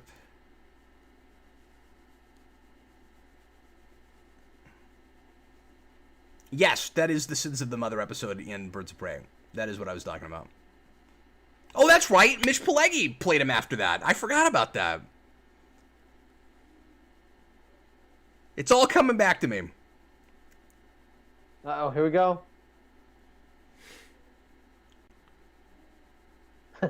Here comes one of the greatest. It's real. It's fake. Cisco's I just feel like in that scene though, everything weighed on Cisco's response to him. Cisco's. Why do you say that? Because, like, depending on how he plays the response, it could tip their hand that they were the ones that created that the Federation was the ones that created this fake. I wonder how he responded to him saying that. Like in filming. Well, Avery Brooks would not have been laughing at him because without Avery her. Brooks does crazy things himself, so that would seem like a perfectly reasonable performance if you're Avery Brooks. I wonder how Cisco responded after they cut away there. I assume he just walks off, right? Yeah, what can you say? He would just shrug his shoulders like, But yeah, Brandon, once he's caught, he's caught. In that particular situation, you don't keep pretending like you thought it was real the whole time. Well, maybe not that you thought it was real, but that you went to great lengths to get this, to obtain it. Like, maybe you had operatives that died for this, and...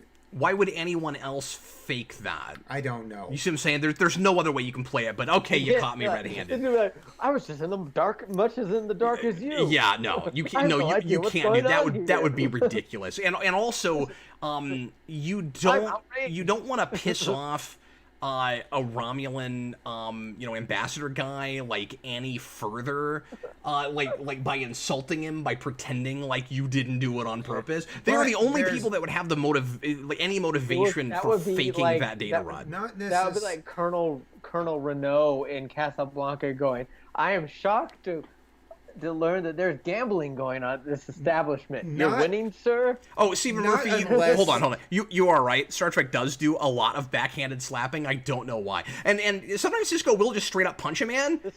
That is a backhand slap. Boom! Are you guys ahead of me? That's one of the best. No, but Stephen Murphy clearly was because he left that comment earlier. Anyway, so what's up, Brandon? I was gonna say, unless it was the Dominion's plan to actually have the Romulans join the war against the Federation. They could have wanted to do that, I feel like. But, well, yeah, against the Federation, but that's not how they would have faked the rod if they were doing that. Because the whole point was to try to get them on our side, and what the holograms were saying would have put the Romulans against them. It wouldn't make any sense for them to fake it that way. They would fake it the other way. Because we were talking, so I don't know if you caught what exactly was happening in that scene, Brandon. But the holograms are saying the Romulans are or excuse me, that they're about to attack the Romulans. Like, that was the whole idea. Is like the Dominion is going to go attack the Romulans. That's what they were trying to fake. I understand that, but so why would they have made that? Well, doesn't make any sense. They made it discoverable as a fake for the Romulans, it could tip them to the one side. Yeah, they'd never buy that, though. That's silly. That's a great... I love that Garrick moment.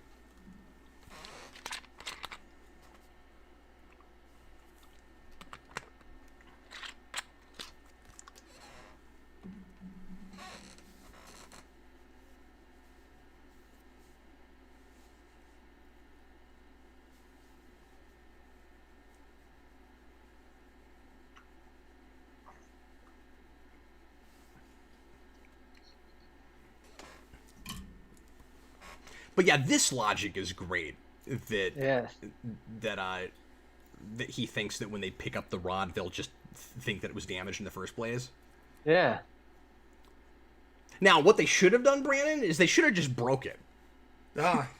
Yeah. They should have just broke it in the first place, and then make it like easy enough to retrieve the backup. Like, we've got this here, but it's damaged. But it's damaged. It got damaged in our attempt to get it. Yeah, that's what they should have done. Yeah, they could have done that. Oh man. And then that would have worked. I don't know if the Vrenick would have believed it. He might have been suspicious of it, you know. But yeah, but they're not believable. But they're not suspicious at the end. Yeah, because Renix got it in his possession. He's obviously coming back to bring it back to. I guess that's what makes it credible, is the fact that it's Yeah. Vergniac that got it, that it's on that ship. Right. Yeah. The good guy. What is he drinking? Everclear. Yeah, Wendell, have you not seen that episode? There's a whole episode where Garrick and Bashir do the James Bond thing. Oh my god, I like that episode. And it's great. Because Avery Brooks is crazy. He's in that insane, episode. yeah. He plays the bad guy in Doctor. that. And he's Hippocrates Noah. And he just goes, ha! At one point. Okay, Adam, here comes your favorite Cisco line in the whole series. Yeah. Here it comes. I can live with it. Adam and I say this all the time.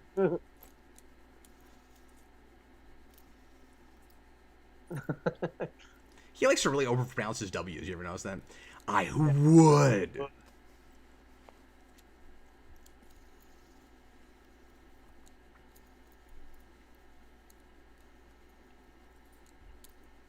Cheers.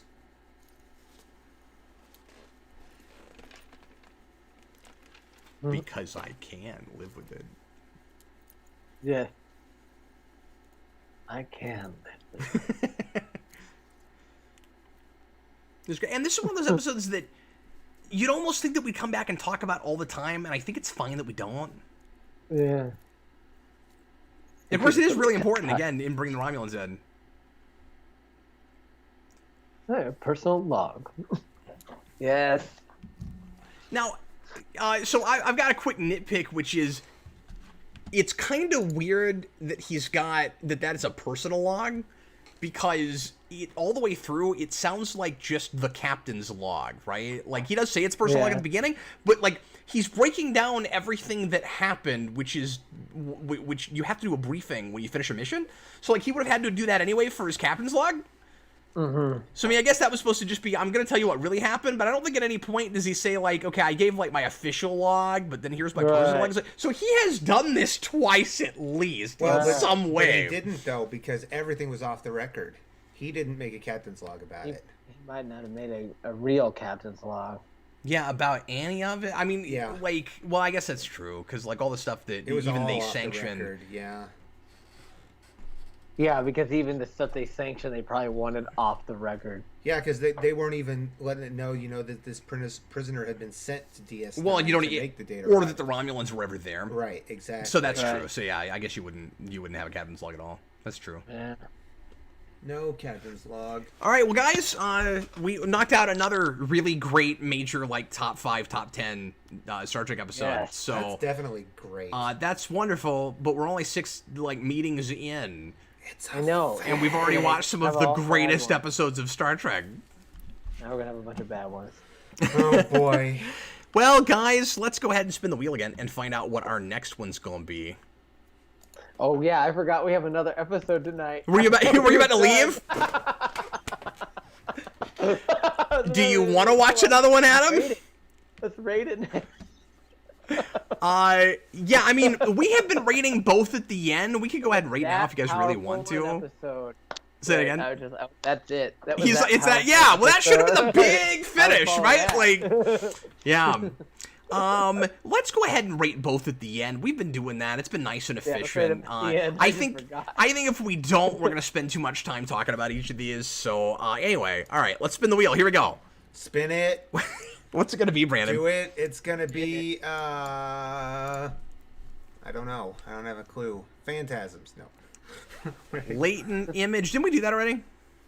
Did we? I think we did. Isn't that the Voyager episode we did, right? So yeah, these keep coming back know. up. Like, I'll take them off, but they show back up on, and then sometimes it drops episodes and I have to put them back in. It's weird. I think everything is on there right now, but this thing has been problematic. Okay, Latent image. we're gonna spin it. Spin it We're gonna again. spin it again. A rare double spin. Here we go. And be the bat. No, it's still on there. I got rid of that. Rate it again. Latent image. I got rid of it, but it's still in the way. I guess I didn't save the the conundrum. All right, well that'll be a nice easy, We didn't not bring that up. not as Brought that up heavy, immediately. not as brain breaking an episode as what we just watched. That's a hard one to do a commentary on, because like that's one of those episodes that I love do. I would love doing a discussion on, but like while we're watching it, I'm like trying to, I want to say keep up with everything. Like I know what happens in that, but like I just want to take it in again. You know what I mean? You want to Great. absorb it. It's got our favorite random name in it. Remember, Kiernan McDuff. Oh, we get to talk about Macduff, Commander Kiernan McDuff. Macduff. Yeah, Now Adam just watched this again a few weeks ago. I did watch this recently. Okay, this is season 5? Because it's got Five, Ro in it. Hmm. Because Ro Yeah. is going to sleep with Riker in this episode. Oh yeah, that's right. That's going to happen. This And is it's not- one I love for I some got this one reason. Clues It confused is for such some a reason. routine, just like novel sci-fi premise. You got to have the one where everybody loses their memories. You know, you got to do that. But for some reason, I really like this one. I go back to it a lot. And I get it kind of confused with Clues sometimes because they both this- have a similar title. Is this where Worf talks about how he's the most decorated? Yes. Yes. Well, Okay. Okay. So this is episode 14 of season 5. And then when they figure out that Worf isn't the leader, he like looks so like downtrodden. I mean, because- we're gonna watch it here in just a second, Brandon. It's true. Okay, so guys, let's go ahead and take just a quick break since we just watched that episode, and give us like 5 minutes, and we'll be right back, everybody. After So, these messages. so if anybody comes in is wondering where we are, can you guys just in the comments let them know that we're gonna be right back? We're just taking a little break because this is a lengthy show. Okay, give us 5 minutes. We'll be right back.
Your regularly Okay, scheduled Star Trek. we're back. Brandon, I hadn't even turned on the microphone yet, buddy.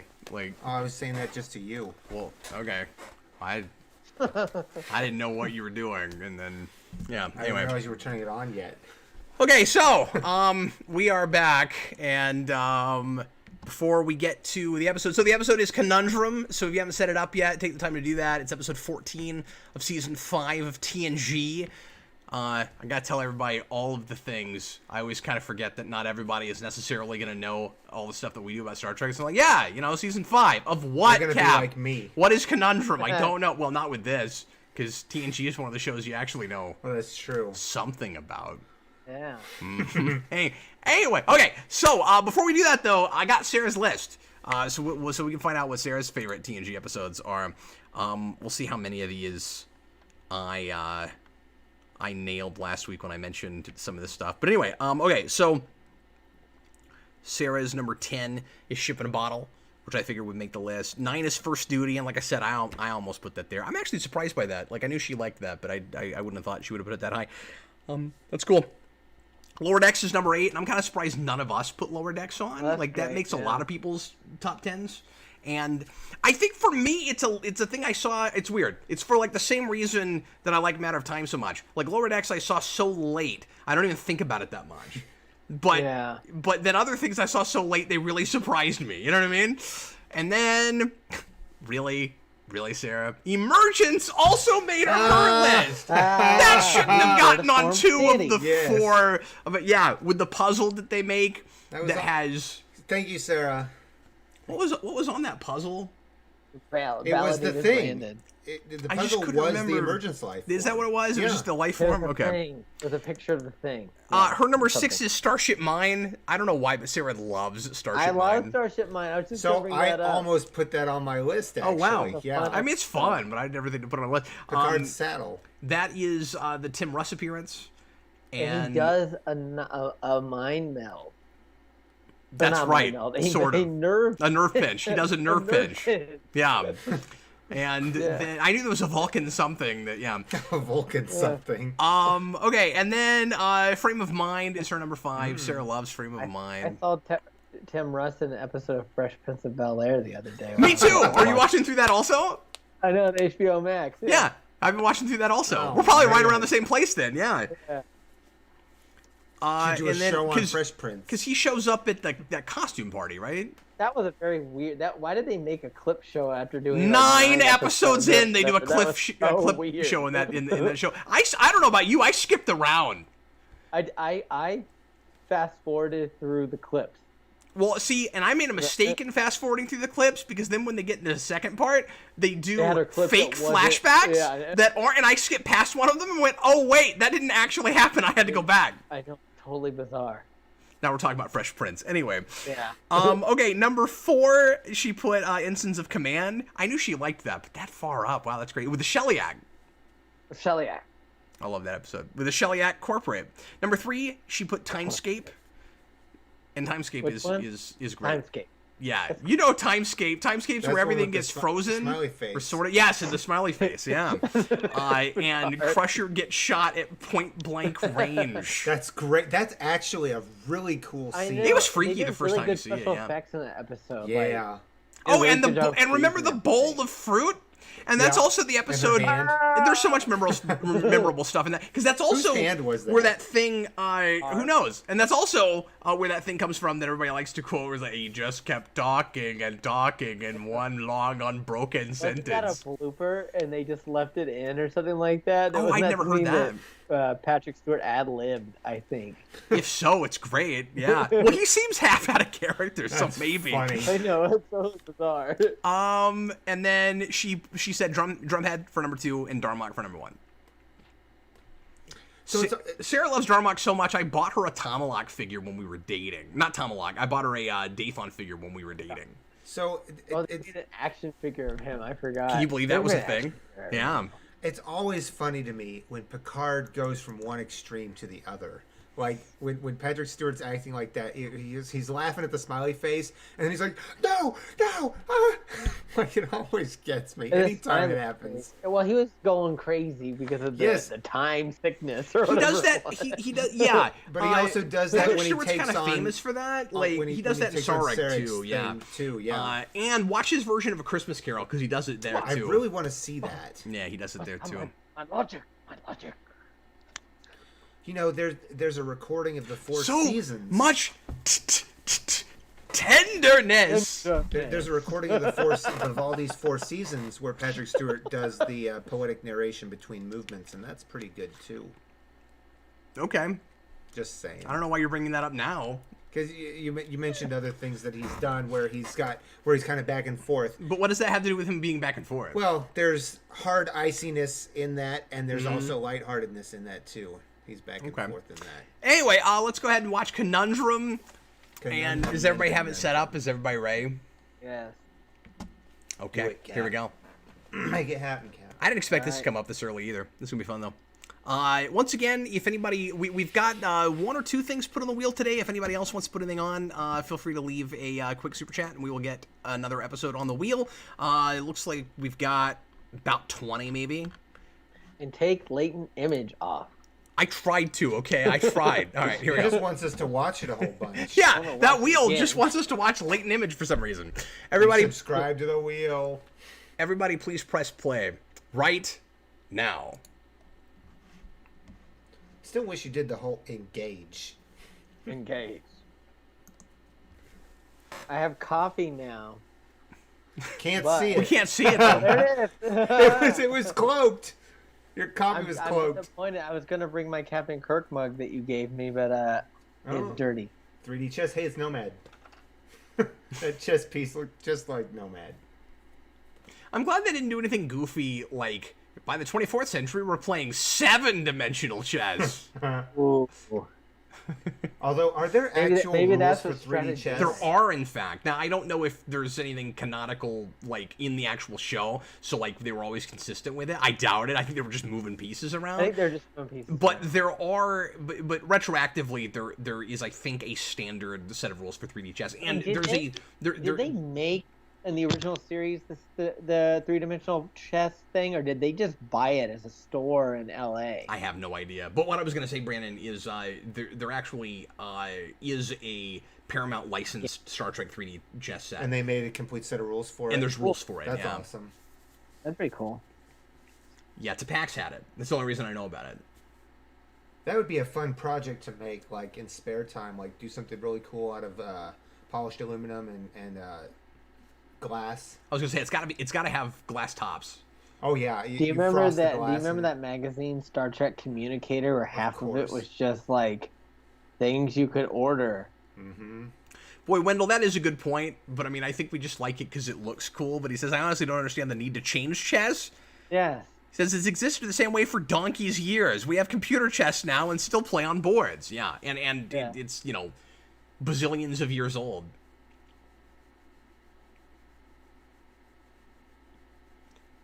So I can't put my finger on it, but something about this actress is like super 90s.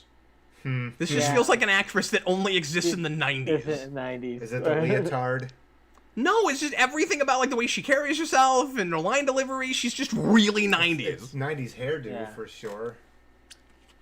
And the bathing suit that they tried to make look futuristic is very 90s. Look, it's a space bathing No, suit. they just went to the local bathing I suit think, store oh and yeah, picked they one just off went the to, shelf. Yeah. So we're still Oh. we're still acting like Rolaren matters.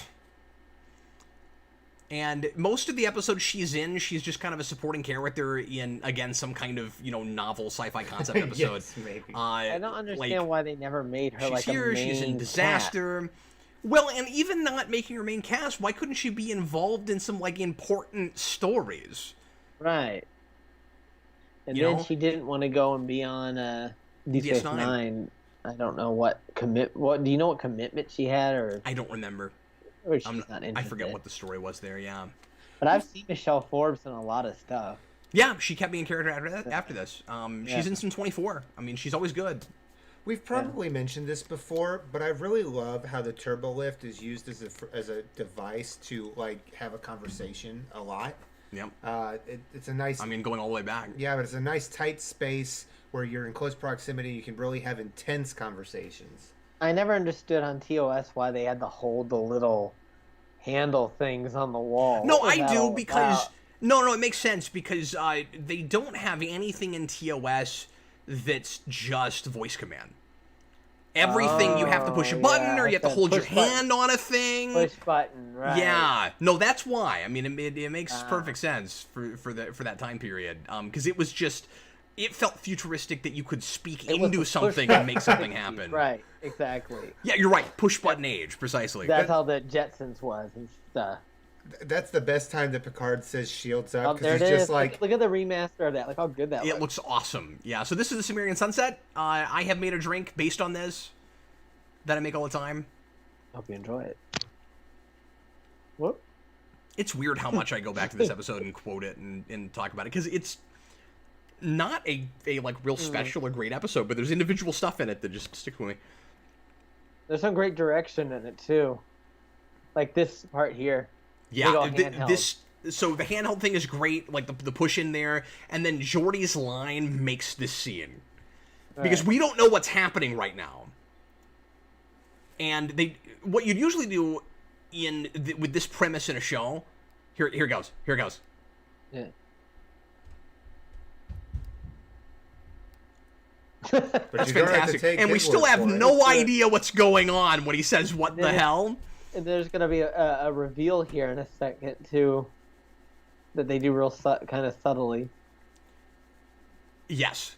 Because suddenly there's going to be this guy here that we've never seen before. And Yeah. because they don't know, and we're always from Okay. their perspective. We never cut away to somebody that actually knows everything, and that's nice. Like, we're always Right. with our They characters. just pan Well, over and he's they have no just idea there what's going on. So looking- there's just yeah. this guy there, and he's a commander. And we're all like, Right. what the heck is happening? We're with Geordi. Like, what the hell? And anyway, in a lesser show, or a lesser script, I guess, what you'd have would immediately be somebody saying, I don't know who I am. I don't know what's. I don't have any memories. Right. That's one of the best teasers in the show, I think. Partly because Right. there's not a whole lot of competition. Star Trek teasers are often not the best. Yeah.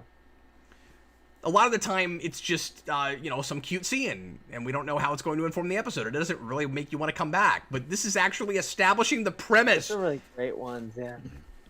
Best of Both Worlds is a great teaser with the entire colony.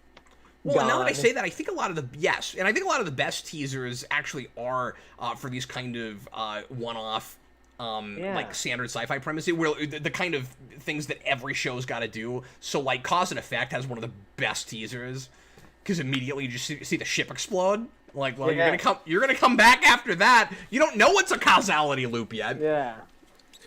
Can I make mention of just how kind of That was a great teaser. I how forgot thi- about that. how this intro is kind of aged. We get the Starship Enterprise just flying at warp from different directions behind It's a the main callback to the TOS. Yes, I know, but I think that it's absolutely great. But it speaks of the '80s, like the way they Yeah, did it's it. definitely. Yeah, it's definitely of its time. Right. And I think that that's great. Like, I still have such a respect for this show, having watched a lot of it in real time. And, like, it just zooms up at this white light, and you're just But like, at least yes. they don't do the thing that they did in other shows where they always have to show a picture of the cast member in case Yeah. you forgot who they were playing. Right. Yeah, I was always waiting for Star Trek to finally resort to that, and Enterprise would have been the place to do it. And, like, as Yeah. goofy as that would have been, it would have gone a lot better with their CW-esque theme song. Mm-hmm. Like, it Yeah. sounds Oh, like yeah. a CW show. You might as well just go the whole 9 yards and do the Smallville thing. Somebody work on that. That'd be funny. No, that's been done. Mr. Is Roboto, it? $5 super chat. Cap, Garrick, and Picard are the same. They both live in the ideals of their organization. Picard, the Federation. Garrick, Cardassian Prime. I don't really know what you're getting at. I mean, yeah, they're both products of the organizations that they worked for, sure.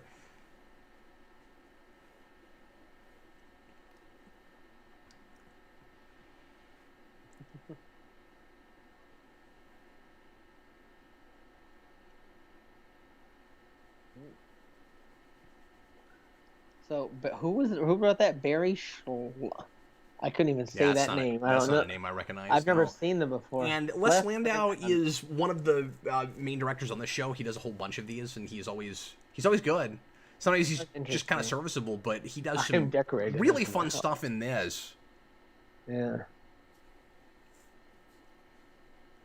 So there are other people on the bridge besides just main command, but we only have like the major command characters talking. None of these ancillary characters in the background are talking. I like that Picard, and like he still has his sense of a natural ability of leading and stuff, and guiding people. But yeah, they all know they're extras. Brandon is right about that. I mean, we just treat it the way that we always did. It almost would have been better if they just weren't here, because like you don't always have this many extras on the bridge. Why are they all here and they would have right lost now? Their identity as well. They'd be one to be on this conversation. Yeah. But they are all wearing command red, with the exception of like LaForge. Yeah, but Worf. those people. But here's the thing: those people are all, to your point, are all just standing in the background pushing buttons. Yeah. And we're all standing around wondering if we even still have our abilities. Like, and the computers that's a problem working. in the directing. And like as well directed as this episode is, it's almost like the director. It's almost like Landau forgot that those people in the background will be going through the same thing. So he just has them doing what they'd always be doing. They're just back there pushing buttons. There are 6 people in that shot. That's kind of a large number of people for one shot. Yeah. And those shots are always memorable because because they have to be staggered. Yeah, so they're all blocked, right? That's actually pretty cool. No, it looks cool, but the problem is it's completely like unbelievable that people would choose to stand that way, because they only do that so that they can get into a frame. So you know what I'm going to say, Brandon? They're posing for a picture that nobody took. And I kind of wish I had that like framed on a wall. That'd be kind of fun.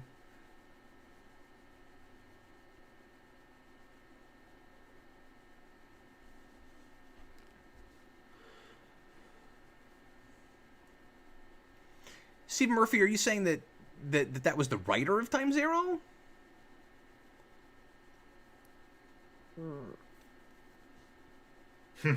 See, I guess this girl is just here to remind us that there's other people besides our main cast. She doesn't really have that a deal through stuff, role that in do the stuff show, because really. she's established in the teaser, and then you'd think that she'd like maybe go through some sort of arc or something, or like by the end of this, maybe we'd set her up for something. I don't know.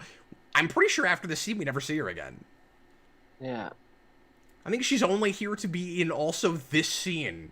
And then she's going to say... she's a doctor, I guess. And then she's going to say she needs some clothes unless somebody knows where the swimming pool is. And then I'm wondering, did you also lose your memory of there being a holodeck? Because everybody knows how to use technology.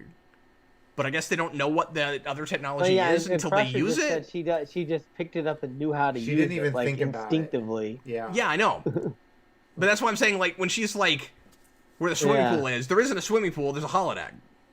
Right. Maybe it's because it's not exactly part of her job, and so somehow they were able to make only the stuff pertinent to their career, their profession. Picard's sitting down at a chair, and it looks funny.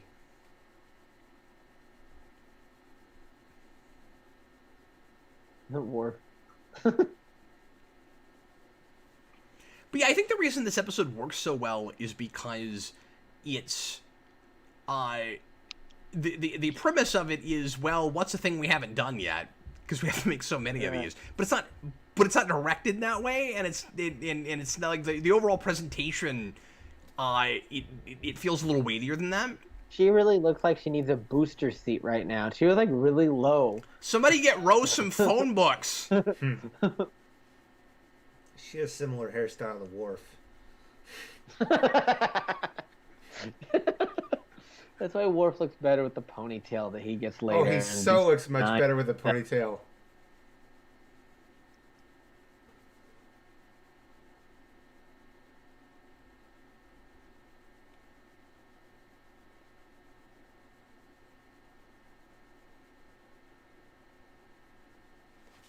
It's handheld.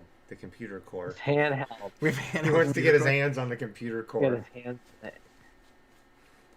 That was weird. The ship's sitting in space, but the camera's moving. Yeah, we do that a lot in the show. Gotta have some motion.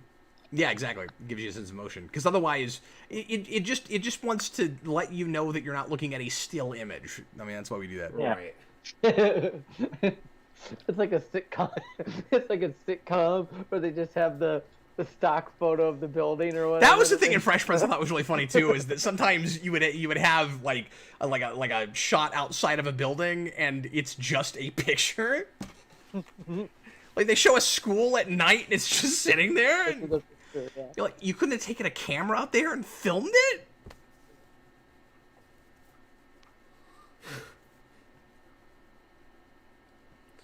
This is Picard when in Tapestry when he's got no life. Yeah, well, he's not amounting to anything, even though he Bereft made it on of the flagship. imagination. Yeah. Imagination. A passion! Hidden. Even now, Worf's going.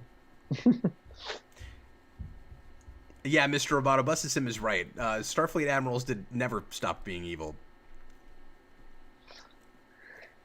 Is there not a What's it? I'm trying to think of one that's not duplicitous. Well, there are some that are, but he there's said, you know, when did the they don't admirals come to stop mind. being evil in TNG? And somebody said, well, no, they don't. In like in season 7, we have an evil admiral in Pegasus. Like there are some that aren't, or there are some that we just don't know that they are or aren't. Right? They're just nothing. Yeah. Yeah. They're just there to give exposition. So they just fired an energy beam indiscriminately into space. Just into space. That's gonna continue to travel. It could dissipate. It might, but it's a focused energy beam. Like they can phaser down to planets and stuff. Like, Well, they might not have had it on like full blast or anything. well, true. I mean, that's going to be the same effect no matter how strong the beam No, is. but it still is like laser light. It's gonna keep going. I feel like it would eventually dissipate, but it might hit something. Did I ever tell you about the thing that's in the Star Trek Next Generation Technical Manual about how the computer core processors have like little warp bubbles around them to make No, so they can have what? faster than light processing power? No, Which is like a little overkill. That's goofy. no way. Really? Oh, They're using static warp bubbles for that? Wow. Something like that. And you'd What's the think size if of the you had universe? the technology to make that work constantly, you wouldn't need. Then you should have consoles exploding and killing people on the bridge all the time. I swear. Well, yeah, when it's in systems there. go I swear. offline, That's why your I'm not computer would making this slow up. down. Mark Zuckerberg. Low budget Andy Dick. Now I'm not sure, but I think that might be the same guy who shows Scotty to his quarters in Relics.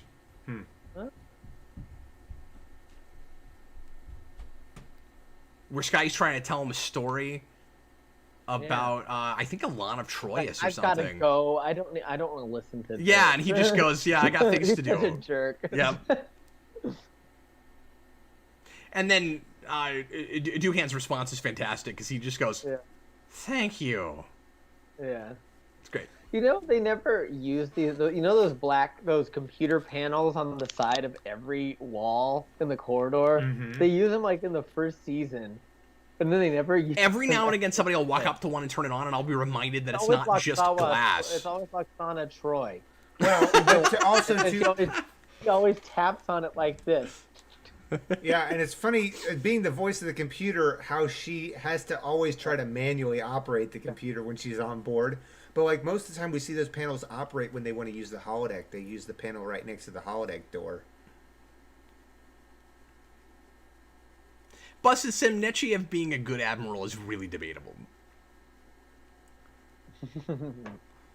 That's one of those really ambiguous ones, and at the very least, she's just really mean all the time. Yeah.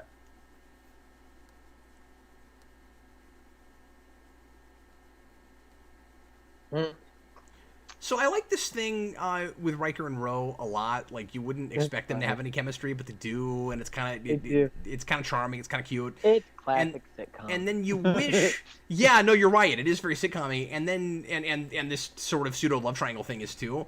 And it's the only real kind of character thing we do. It makes me wish that we'd kind of gone somewhere with it later. Like, you know, wait a few episodes have them in row, and then like, have them get along finally more go. and Yeah, stuff. maybe we should get Maybe together, date. or at least they're getting along well. Yeah, exactly.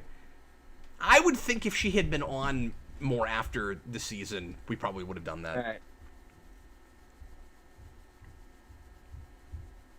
Oh, and imagine if she had been in DS9, what would have happened when Thomas Riker shows up? Oh, that would have been great. Her in that episode with Kira. In the Defiant. Yeah. When you pause these are fun to Kieran read. MacDuff. I can't remember what they say, but they're fun to read. Can you read what it says? On the big screen, you can. Oh yeah.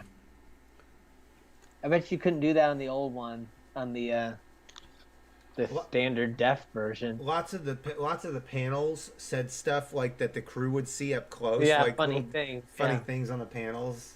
McDuff. One of the ship's dedication plaques. I don't know which one, but it has the slogan.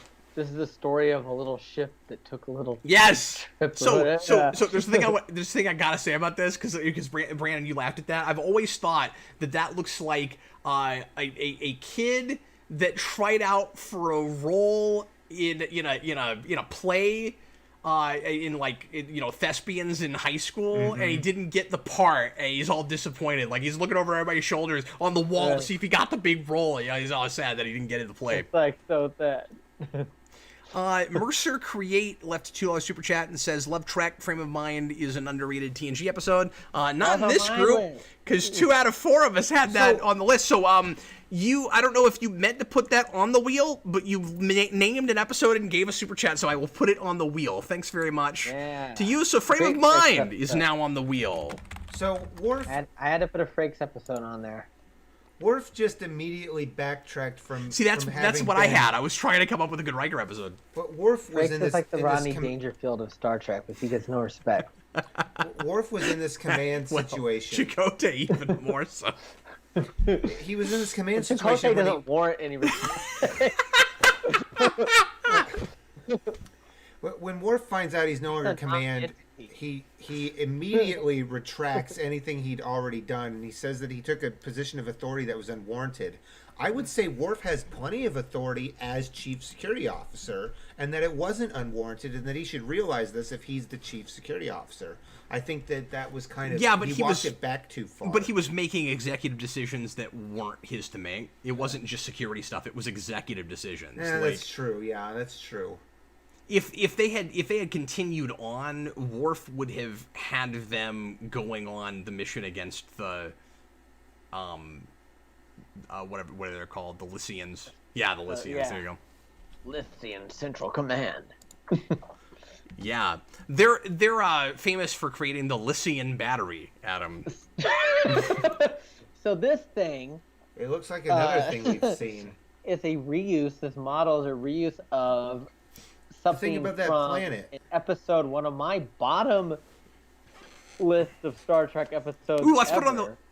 the. What is it? Justice. Oh, Yeah. Justice. Yeah, No, it is. That is what that is. Yeah. And that's the thing. The Let's put it on the God, wheel. or whatever that is from that That- episode. I like to make fun of that episode because Picard basically ruins their entire way of life on that planet. They shouldn't have even been there. I Yeah. didn't see no warp drive. Yeah, they completely destroyed their way on the planet, and then he just And was that like, little- "Sorry, you're not. We're leaving you." Right, their little sandals resort that they had on a freaking sewage plant that they filmed it at. Is that really what that was? Oh my goodness! Yeah, that's the same place they filmed Starfleet Academy at and stuff. The wastewater plant in like Pasadena or something like that. This corridor, I love this corridor. We don't see it terribly. Yeah, often. that's like the more fancy corridor for the people who get the nice quarters on the edge. But how like 80s? Don't reach for the like fruit! Hilton is it? It's Nobody so reach 80s for the fruit! It's 80s Look right Hilton. behind Riker. Look, you can see the Yes, windows. it is. You Yeah. see the crazy windows? Uh-huh. It's like an office building. Yeah. Why does it have those? Okay, Where so does it can go I- to? So can I make the case that these quarters are larger than Picard's quarters, and that's weird? Because we noted, because we were looking at Picard's quarters a couple weeks ago, and we were like, oh, this is smaller than later, and then we saw a later episode. No, it's the same, and this looks like a massive suite So those, in a Hilton. Yeah. Like you said. But those I don't those windows understand go into the why rooms. Deanna gets the giant quarters to herself, but Worf, who has a child, doesn't warrant a quarters on the outside edge. He also gets no respect. He has no respect. Those windows actually go into some of the quarters. You can open the window into the hallway to have I like know, a it's window. like an office building. It's got little mini blinds. It doesn't Yeah. make any sense, and it's crazy. And no one ever notices. Chakotay's like, Akuchimoya, I get no respect. Kuchimoya. Here's my little. What does he have? That little thing that's like digital pay. Digital What? peyote. Yes! Adam, you're phasing. In that Voyager reunion, when he was asked what his favorite part of being on the show was, he rock. snarkily said, "I loved every time I had to say Akuchimoya." Yeah, That's what he said.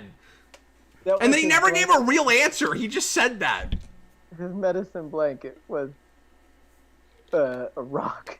Busted Sim says the O'Briens also have quarters like Worf's, which is ridiculous because that's a married couple with a child. Yes, digital peyote. There's Did his you know trombone his mute. action figure? I that had the- to is put that his the action Toxu top figure. behind That is him? the It Toxu comes with top, digital yeah. peyote. Why are you still saying that? Because his action figure came with that as an accessory. Oh my god, that's great. I didn't remember that. I've got it in there somewhere. Yeah.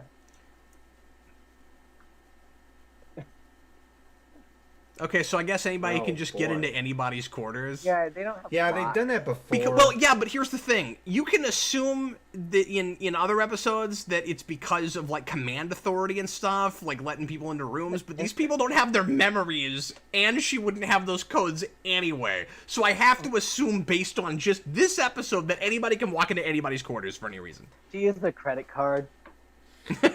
She just... That's great.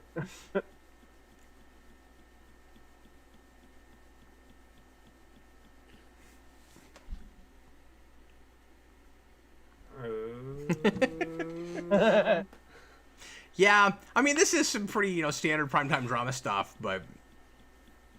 Prime time. Crime. Crime time. Days of Starfleet lives right here. And so, I don't know, like, a lot of this is just having fun with watching people There's kind those of extras again. just, fumbling around, trying to rediscover themselves. And a lot of it doesn't really amount to anything. Like, you get to the end and it's just, oh, we had these weird experiences because we didn't know who we were. It might have felt, it might have felt like we did more with it, or like it mattered more to these characters if we went a little bit farther with some of them. A little farther than just, somebody had sex with someone he wouldn't usually do that with. It's still not the best Riker sex moment. That still has to be BB Newworth. I knew you were and going to First say Contact. that. Oh, yeah, First Contact, of yeah. course. Which is really borderline. Like, I don't think that would fly as well now. No. Because she, like, coerces him into doing that. Yep, she completely coerces him. It's ridiculous. Yeah, you wouldn't want to write that now. By the way, this guy playing Macduff is really good, and is good enough to like fit in and feel like he should be part of this crew. He could Like be in another Star Trek show. he could have, yeah. He absolutely could have been a regular. He could have been better than Robert Beltran. Should he have been Chakotay or some other character instead of Chakotay?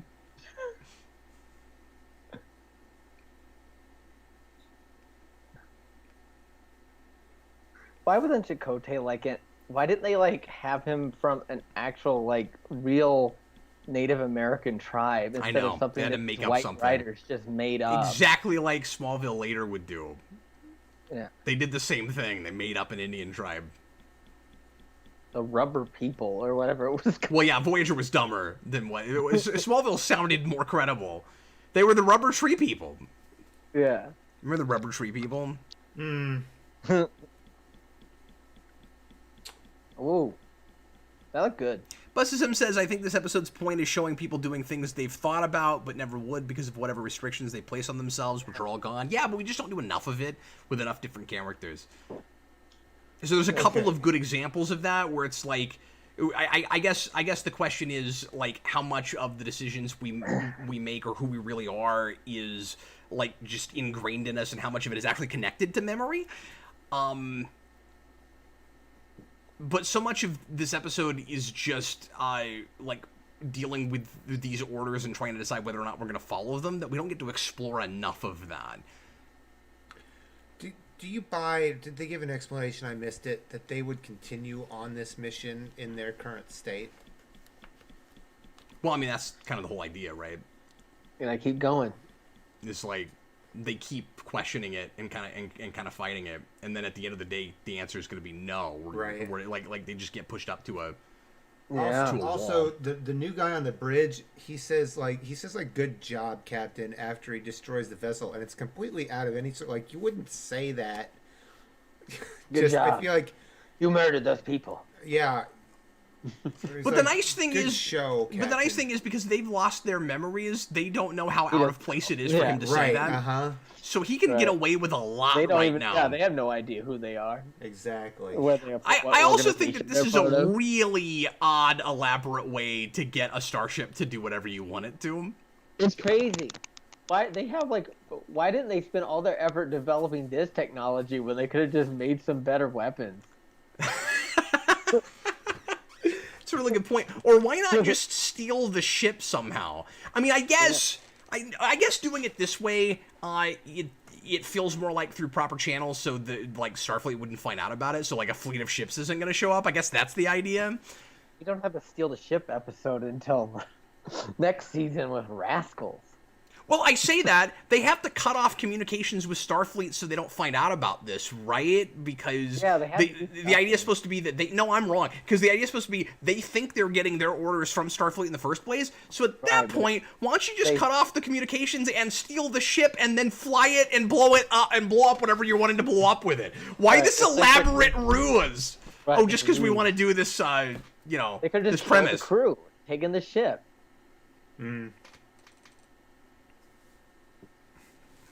But their beef is not with Starfleet.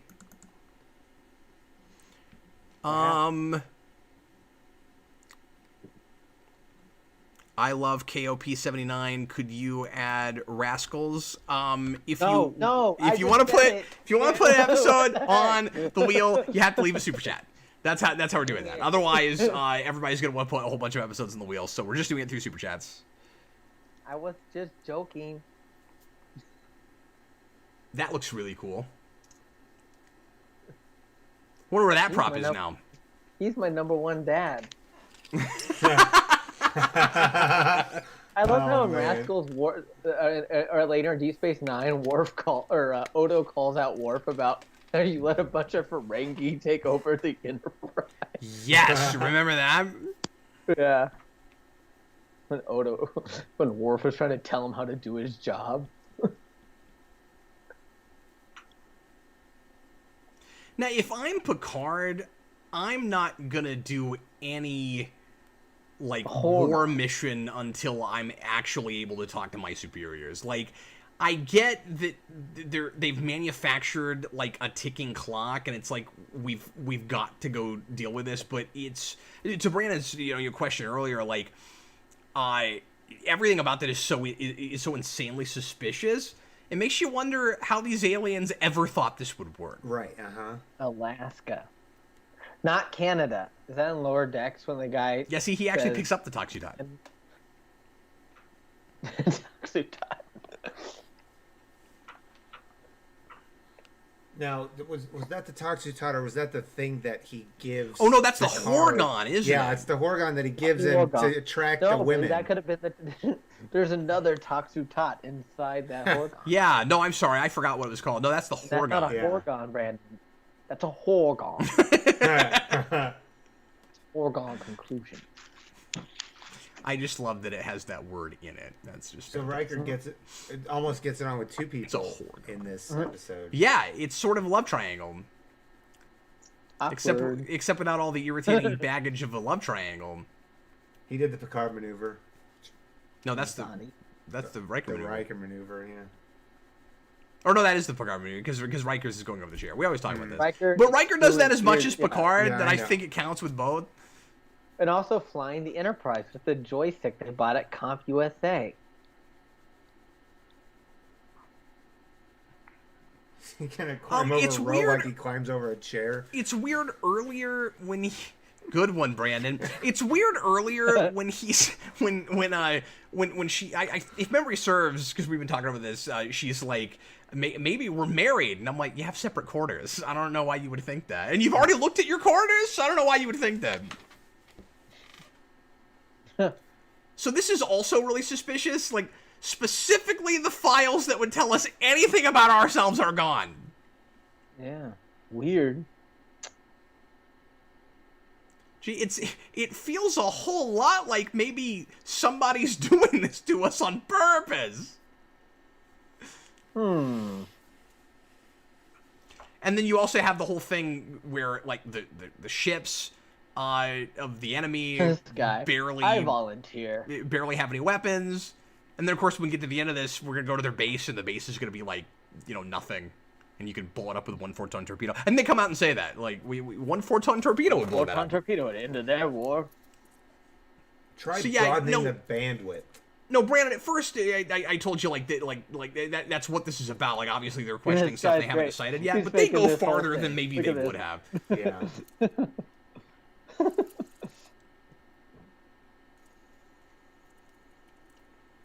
The first time I saw this, when that happens, I find myself questioning my own memory of Star Trek, because this guy is gonna turn out to be a plant, obviously, but I was surprised that he would go as far as to be experimented on and then, like, freak out like that. I was like, am I forgetting something? Is this actually a character in this show and I just don't remember him?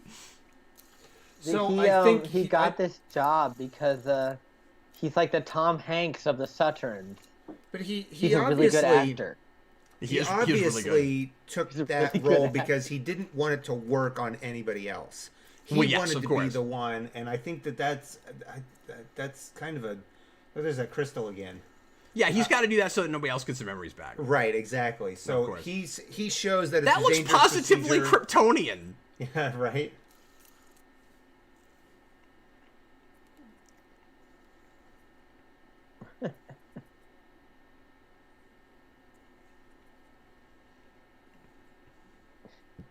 This guy.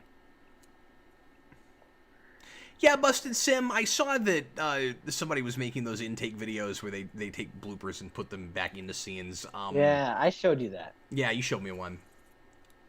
It's kind of amusing. The best one is that one from Parallels, when he just runs down the hall after the actress that's the helm officer, the extra. Crystal tossed it to the wind. Overall says Superman is missing a holographic crystal. Yeah, Clark Kent can't talk to Jor-El right now because Picard has Jor-El's crystal.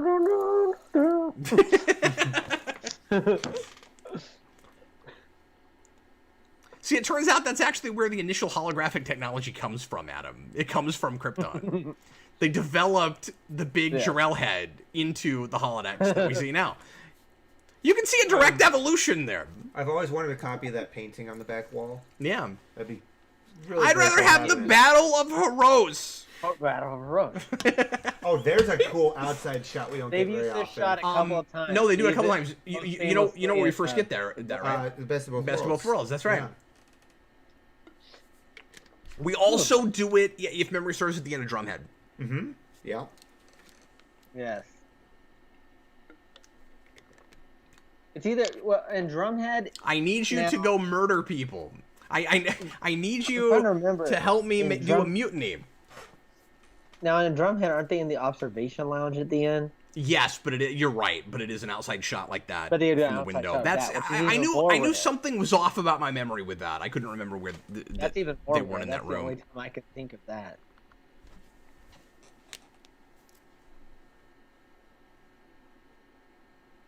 Then why is he leading a war mission? We are the warrior. Okay, so this is Worf should be a lot more suspicious, but of course, there's kind of a vanity thing happening here. He's a little bit narcissistic. Like, he wishes he was the captain right now. Mm-hmm.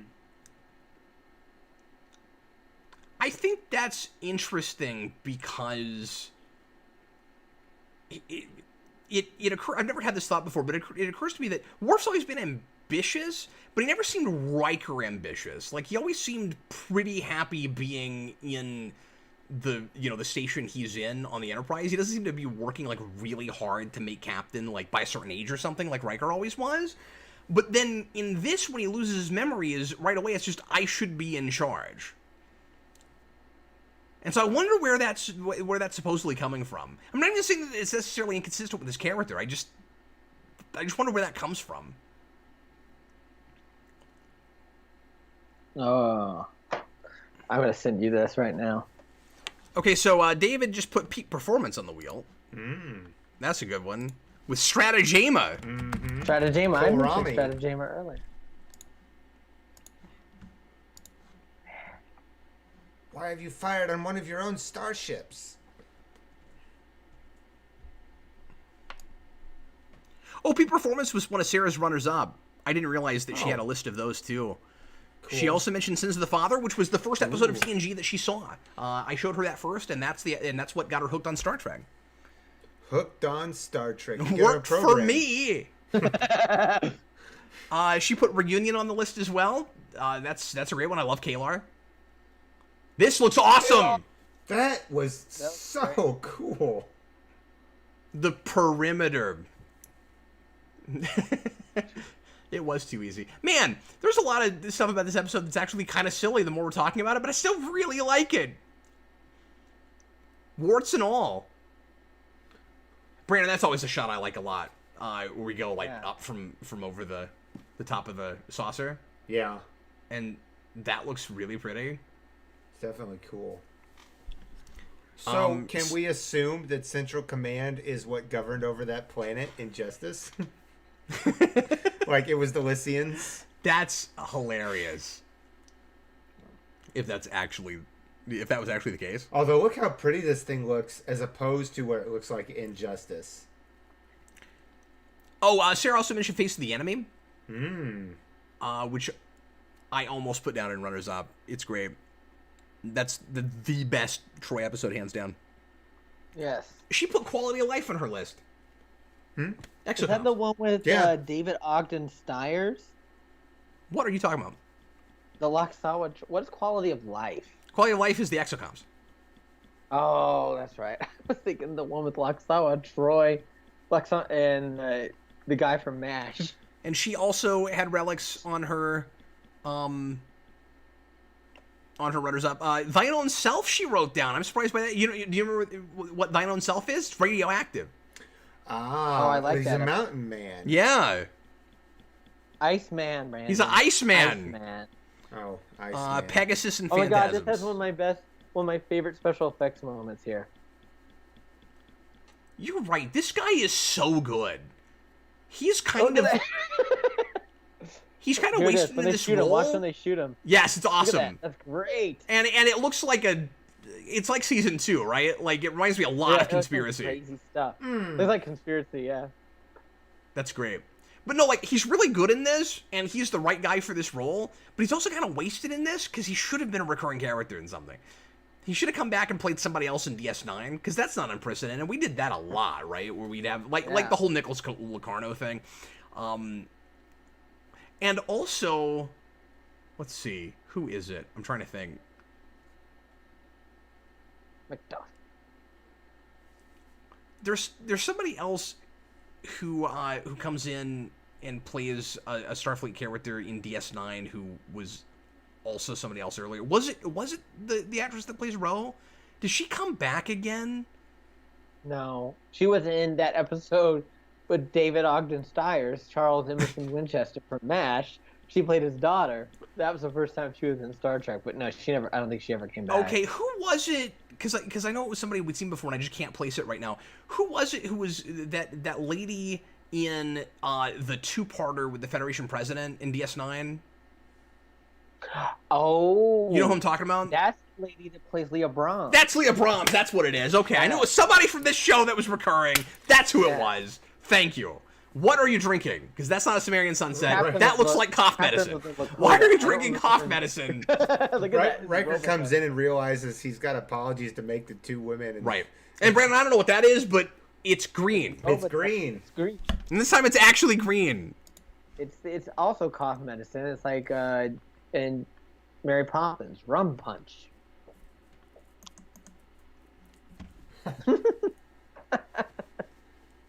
This does not play the same as it would have played in the 90s. What do you mean? When you have no memory of, what you're doing and you get involved, like, it's a little weird. But what do you mean it doesn't play like it would in the 90s? Like the 90s, it wouldn't have been so, like, nowadays we have this cancel culture and all of this stuff. Well, no, I know. So you're saying it's not playing the way it would now. I don't think that. What you said was this is not playing the way it would in the 90s. Right, is it would what have you played very said. differently in the 90s. It would have been, you wouldn't have questioned it so much as you question it now. Oh, okay. I was just confused because this is a show made in the 90s and it sounded like you were. I just didn't know what you were It saying. doesn't play now like it would have originally. Okay, It okay. has a very different air about it. Here, I just sent you a screenshot from the technical manual. If it opens up, where they talk about the crazy computer core. Each main core incorporates a series of miniature subspace field generators, which creates a symmetrical field distortion of 3,350 millicochorins. This permits the transmission and processing of optical data within the core at rates significantly exceeding light speed. It's Okay. important to say non-propulsively, which means that the warp fields don't propel the processors. No, Okay, but somebody it's just still put a warp Sunkatse field. on the list. Zunkatse. People are big rock fans, I guess. Yes, they want to see. Rock. They want to see the Rock. They want to see Dwayne Johnson. The WWE version of the Rock. Yep, with because a stereotypical, like, Star Trek forehead. because at the time, that's right. Because at the time, they were on had two UPN, things. weren't they? UPN had two things. They had Star Trek and they had wrestling, and that's what they had. And And a bunch the of two shall sitcoms. meet. Oh, don't forget the Sentinel. Oh, who could forget? In fact, I did. I did. Forgive me. The Sentinel. All right. Well, that was really fun, and that went by really fast. I liked that episode a lot. That was It's great. really fun. Okay, let's go ahead and do our ratings, everybody. We rate on a scale of 0 to 4, like Superhero Rewind. 4 is great. 0 is not good at all. Anywhere in there where you want to put your rating, I will read your rating on the air. If you write it in the comments, if you're watching live, obviously if you're right after the fact, I can't do that because that would require time travel. Which And Star Trek has a lot of. you can do decimal points anywhere in between, and we'll do it for both episodes. So we are going to start with In the Pale Moonlight. What a weird 2 episodes to watch together. Yeah. Little strange. Brandon, do you want to start the rating? Sure, Or I should will we start go the rating. somebody else? Okay. What do you think, Brandon, for In the Pale Moonlight? And we'll just do both like we always do. So do In the Pale Moonlight and then do this one. In the Pale Moonlight, I'm going to give it a 3.75. I really like that. I don't have. Look the face you made! I don't have as much to compare to as I would Were like. you with thinking what I? DS9. Yeah, well, and I think Five. when you catch up to it, when you actually watch that show, It'll change my Yeah. rating I'll never watch pace. that Sure, but Adam, did you have the same thought I did? I'm sorry, Brandon. I'm being mean. I don't mean to make fun of you. Did you have the same thought yeah, that I you do. had? You were always making fun of me. I know, I really am. It's so easy though. By now, I've learned that no, you mean it. Well, Fool me once, shame on you. So- Fool me but I was- 453,000 other times. so I was thinking, what does a 4 look like in Brandon's No, mind? it's never. It's the nth degree. Oh, okay. Is that 4? Well, no, we know Tapestry and the Inner Light are both. Are those for fours? me, Okay. And Timeless and. Timeless. Timeless. That is I not love good enough for a 4. No, What? I will time and time again. Time and time Timeless. again, I will say Timeless is a Timeless 4. and Timeless but again. also the one. Why can I never remember? Course Oblivion. That's a 4, obviously. Well, Course Oblivion is a 4, Yeah, or at least it's real close obviously. to a 4. Yeah. Good. Course Oblivion. That's another tearjerker. No, for it's me. killer. But it ain't timeless. They Well, named the Pale Moonlight. I mean, timeless ain't that. Yeah. Right. No, No, I it's all, you're understand. right. It's also not in the Pale Moonlight, but like you said, relative best to a of both series. worlds is a 4. Right. There are 4s. But I don't is there think Brandon's anything- rating these relative to the series, is he? But is there Well, I don't anything know enough in about Voyager? scale. Is there anything in Voyager though that remotely gets close to the Pale Moonlight? Like if there's a 4 in Voyager, it's Course Oblivion, right? Yeah. Like, Yeah. Oh yeah. But there's nothing. The Eye of the Needle is a really good one too. but that's not a 4. That's not Pale it's like a Moonlight. 3-5 Yeah. for me. but it's not even Course Oblivion. But anyway, now we're just No, it's comparing not, yeah. everything to everything Yeah, else. anyway, Sorry, Brandon. so Go ahead and finish your rating. buddy. 3.75 on that episode. I really enjoy. I haven't seen it a lot. I watched it once in club, I know, and I probably actually watched it when it originally aired. But like I've said before, I watched a lot of DS9 when it originally aired, but I remember Next Gen more. I don't know why that is, but like I used to watch DS9 with my mom all the time, and I watched Next Gen with my grandpa all the time. So I don't know what the difference was, but Well, you also haven't gone back to DS9 besides as recent, exactly. in Club and TNG, I'm going to, though. TNG, you have gone back and watched. So. Yeah, exactly. So I'm going to And start Voyager watching too. that within the next week, I think, DS9 from the beginning. I started to do it a few years ago from the Let's beginning. place a little bet on that. So money A wager? Would you want to bet some quat Some Quatloos? Gold pressed or latinum? some slips or strips? Gold pressed latinum. Gold plastic latinum. Gold plastic latinum. Okay, so I'm sorry. So What did just you the rate liquid Conundrum? inside the I didn't latinum rate is Conundrum yet. I apparent. thought we were going to do ratings on the first one only first. Don't we usually just go ahead and knock them both out? Do we? Isn't that what we've been doing? We do both. Go ahead and just knock them both Hey, out. Oh, so this one's like a I'm gonna say like a 3.5, honestly. Conundrum. This one's pretty good. Conundrum, yeah. I love the interplays between some of the characters, and that's gonna crack me up every time when Worf gets demoted, basically.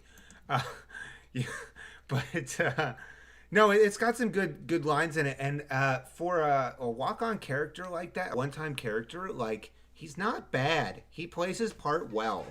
And I really appreciate his commitment to the vengeance he wants to get on the Lycians.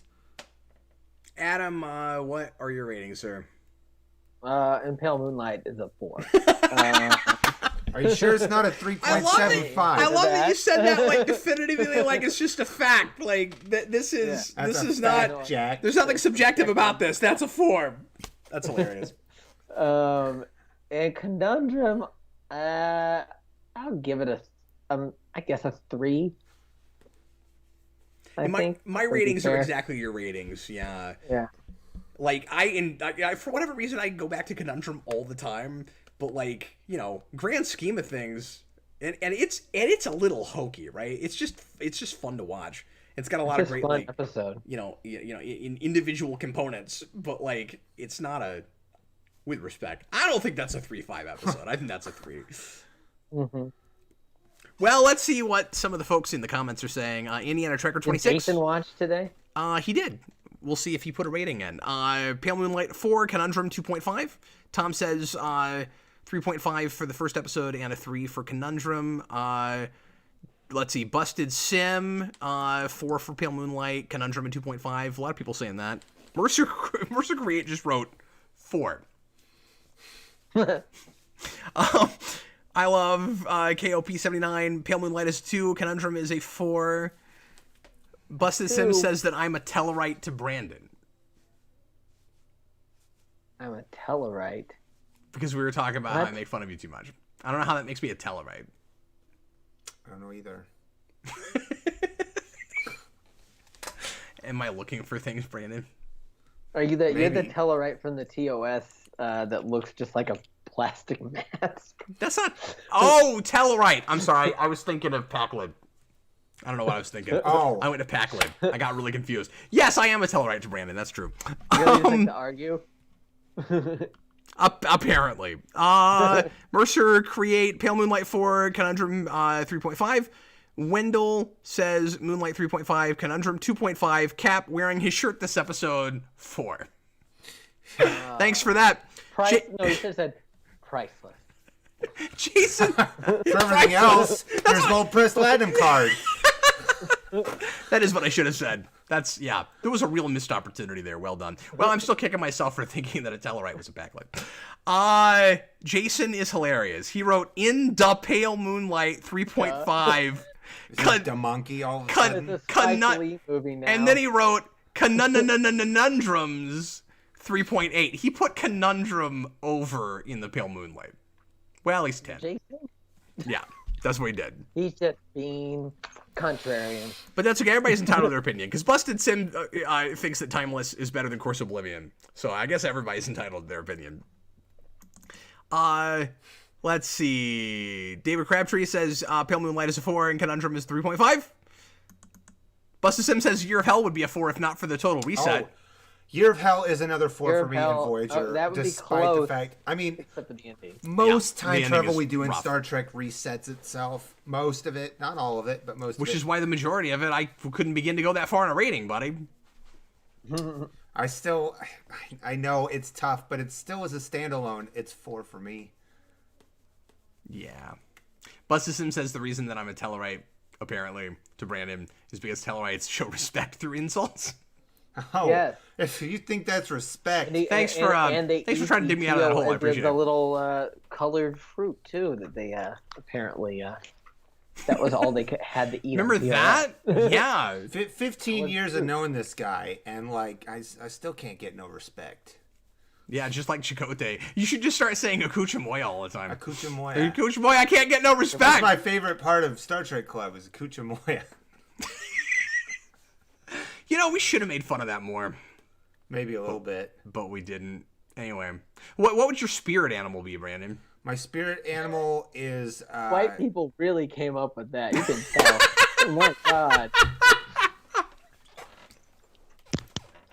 Spirit. What would your spirit my animal spirit be, Brandon? animal is some sort of large cat. Just any large cat. Just like pick one. Like It's it could gonna be one like a cheetah. a cheetah. I was thinking like a Siberian tiger. Saber-tooth tiger, maybe. The saber-tooth tiger? Yeah. Janeways was like what? It was like a little tiny lizard thing, wasn't it? Yeah, it was foreshadowing for when she would She turned transform into into one. one and then Into a have lizard. lizard babies. Oh, are you gonna call that an I know episode? it's Is that a from 4? Washington. Call that one a 4? Why does Janeway? Why would I take call it a space 4? It's payload? I was kidding. It's bad. I just don't know I what the remember- joke was, Brandon. Like, yeah, it's bad, but you're like, I wasn't saying what- episodes that aren't that great were 4s. Like, I think Well, you were making fun of So what was other the joke episodes there? that we were talking about that we call 4s. Right. So I I don't was extending the never I don't mind. understand. Why did Janeway take the space peyote? I don't remember, but I remember that she does. Oh my god, what is it with you and that whole thing? All right, well, thanks a lot, everybody, for hanging out with They're us. like, they don't say what it is, but that's what it is. Space peyote. That just sounds funny to me. Thanks for hanging out with us, guys. Doing some Star Trek. We sure appreciate it. We'll be back with you again next Monday, and it's going to be tough, Adam. I think this will be the hardest one, but Adam and I are going to start Deep Space Nine. our top 10 Oh my DS9 God. list. And since I haven't been all the way through it in a while, it's going to be difficult to do, but we're going to do It's gonna it. be the hardest list for me. Yeah. So maybe start working on it soon, Adam, because we've only got a week, and that'll be the toughest one. Yeah. These first two, I can sit down 10 minutes, get them knocked out, but DS9 is going to take a little longer. It's gonna be hard. But Brandon, you gonna watch it all in 1 week? I'm gonna quit my job and just You're gonna binge. binge? Yeah, I mean, sorry we're not going to wait for your Brandon. Well, but I'm it's gonna take watch you a while to get through that. 15. I'm gonna Whatever, watch. I guess. I'm gonna watch 15 hours of Star Oh. Trek in a day. 42 minutes, I guess, each. But 15 hours of Star Trek in a day, so it's gonna be more than 15 episodes. Good luck, man. This looks like a job for multitasking. I'm definitely no good at that with my job. I would have to quit. I'm not good at that anyway. Well, anyway. Thanks a lot for watching, guys. We'll see you next time. I was Captain Logan. And I was Brandon, Brandon civilian Graham. Brandon. And that was Adam Meredith. Later, folks. Later. Bye.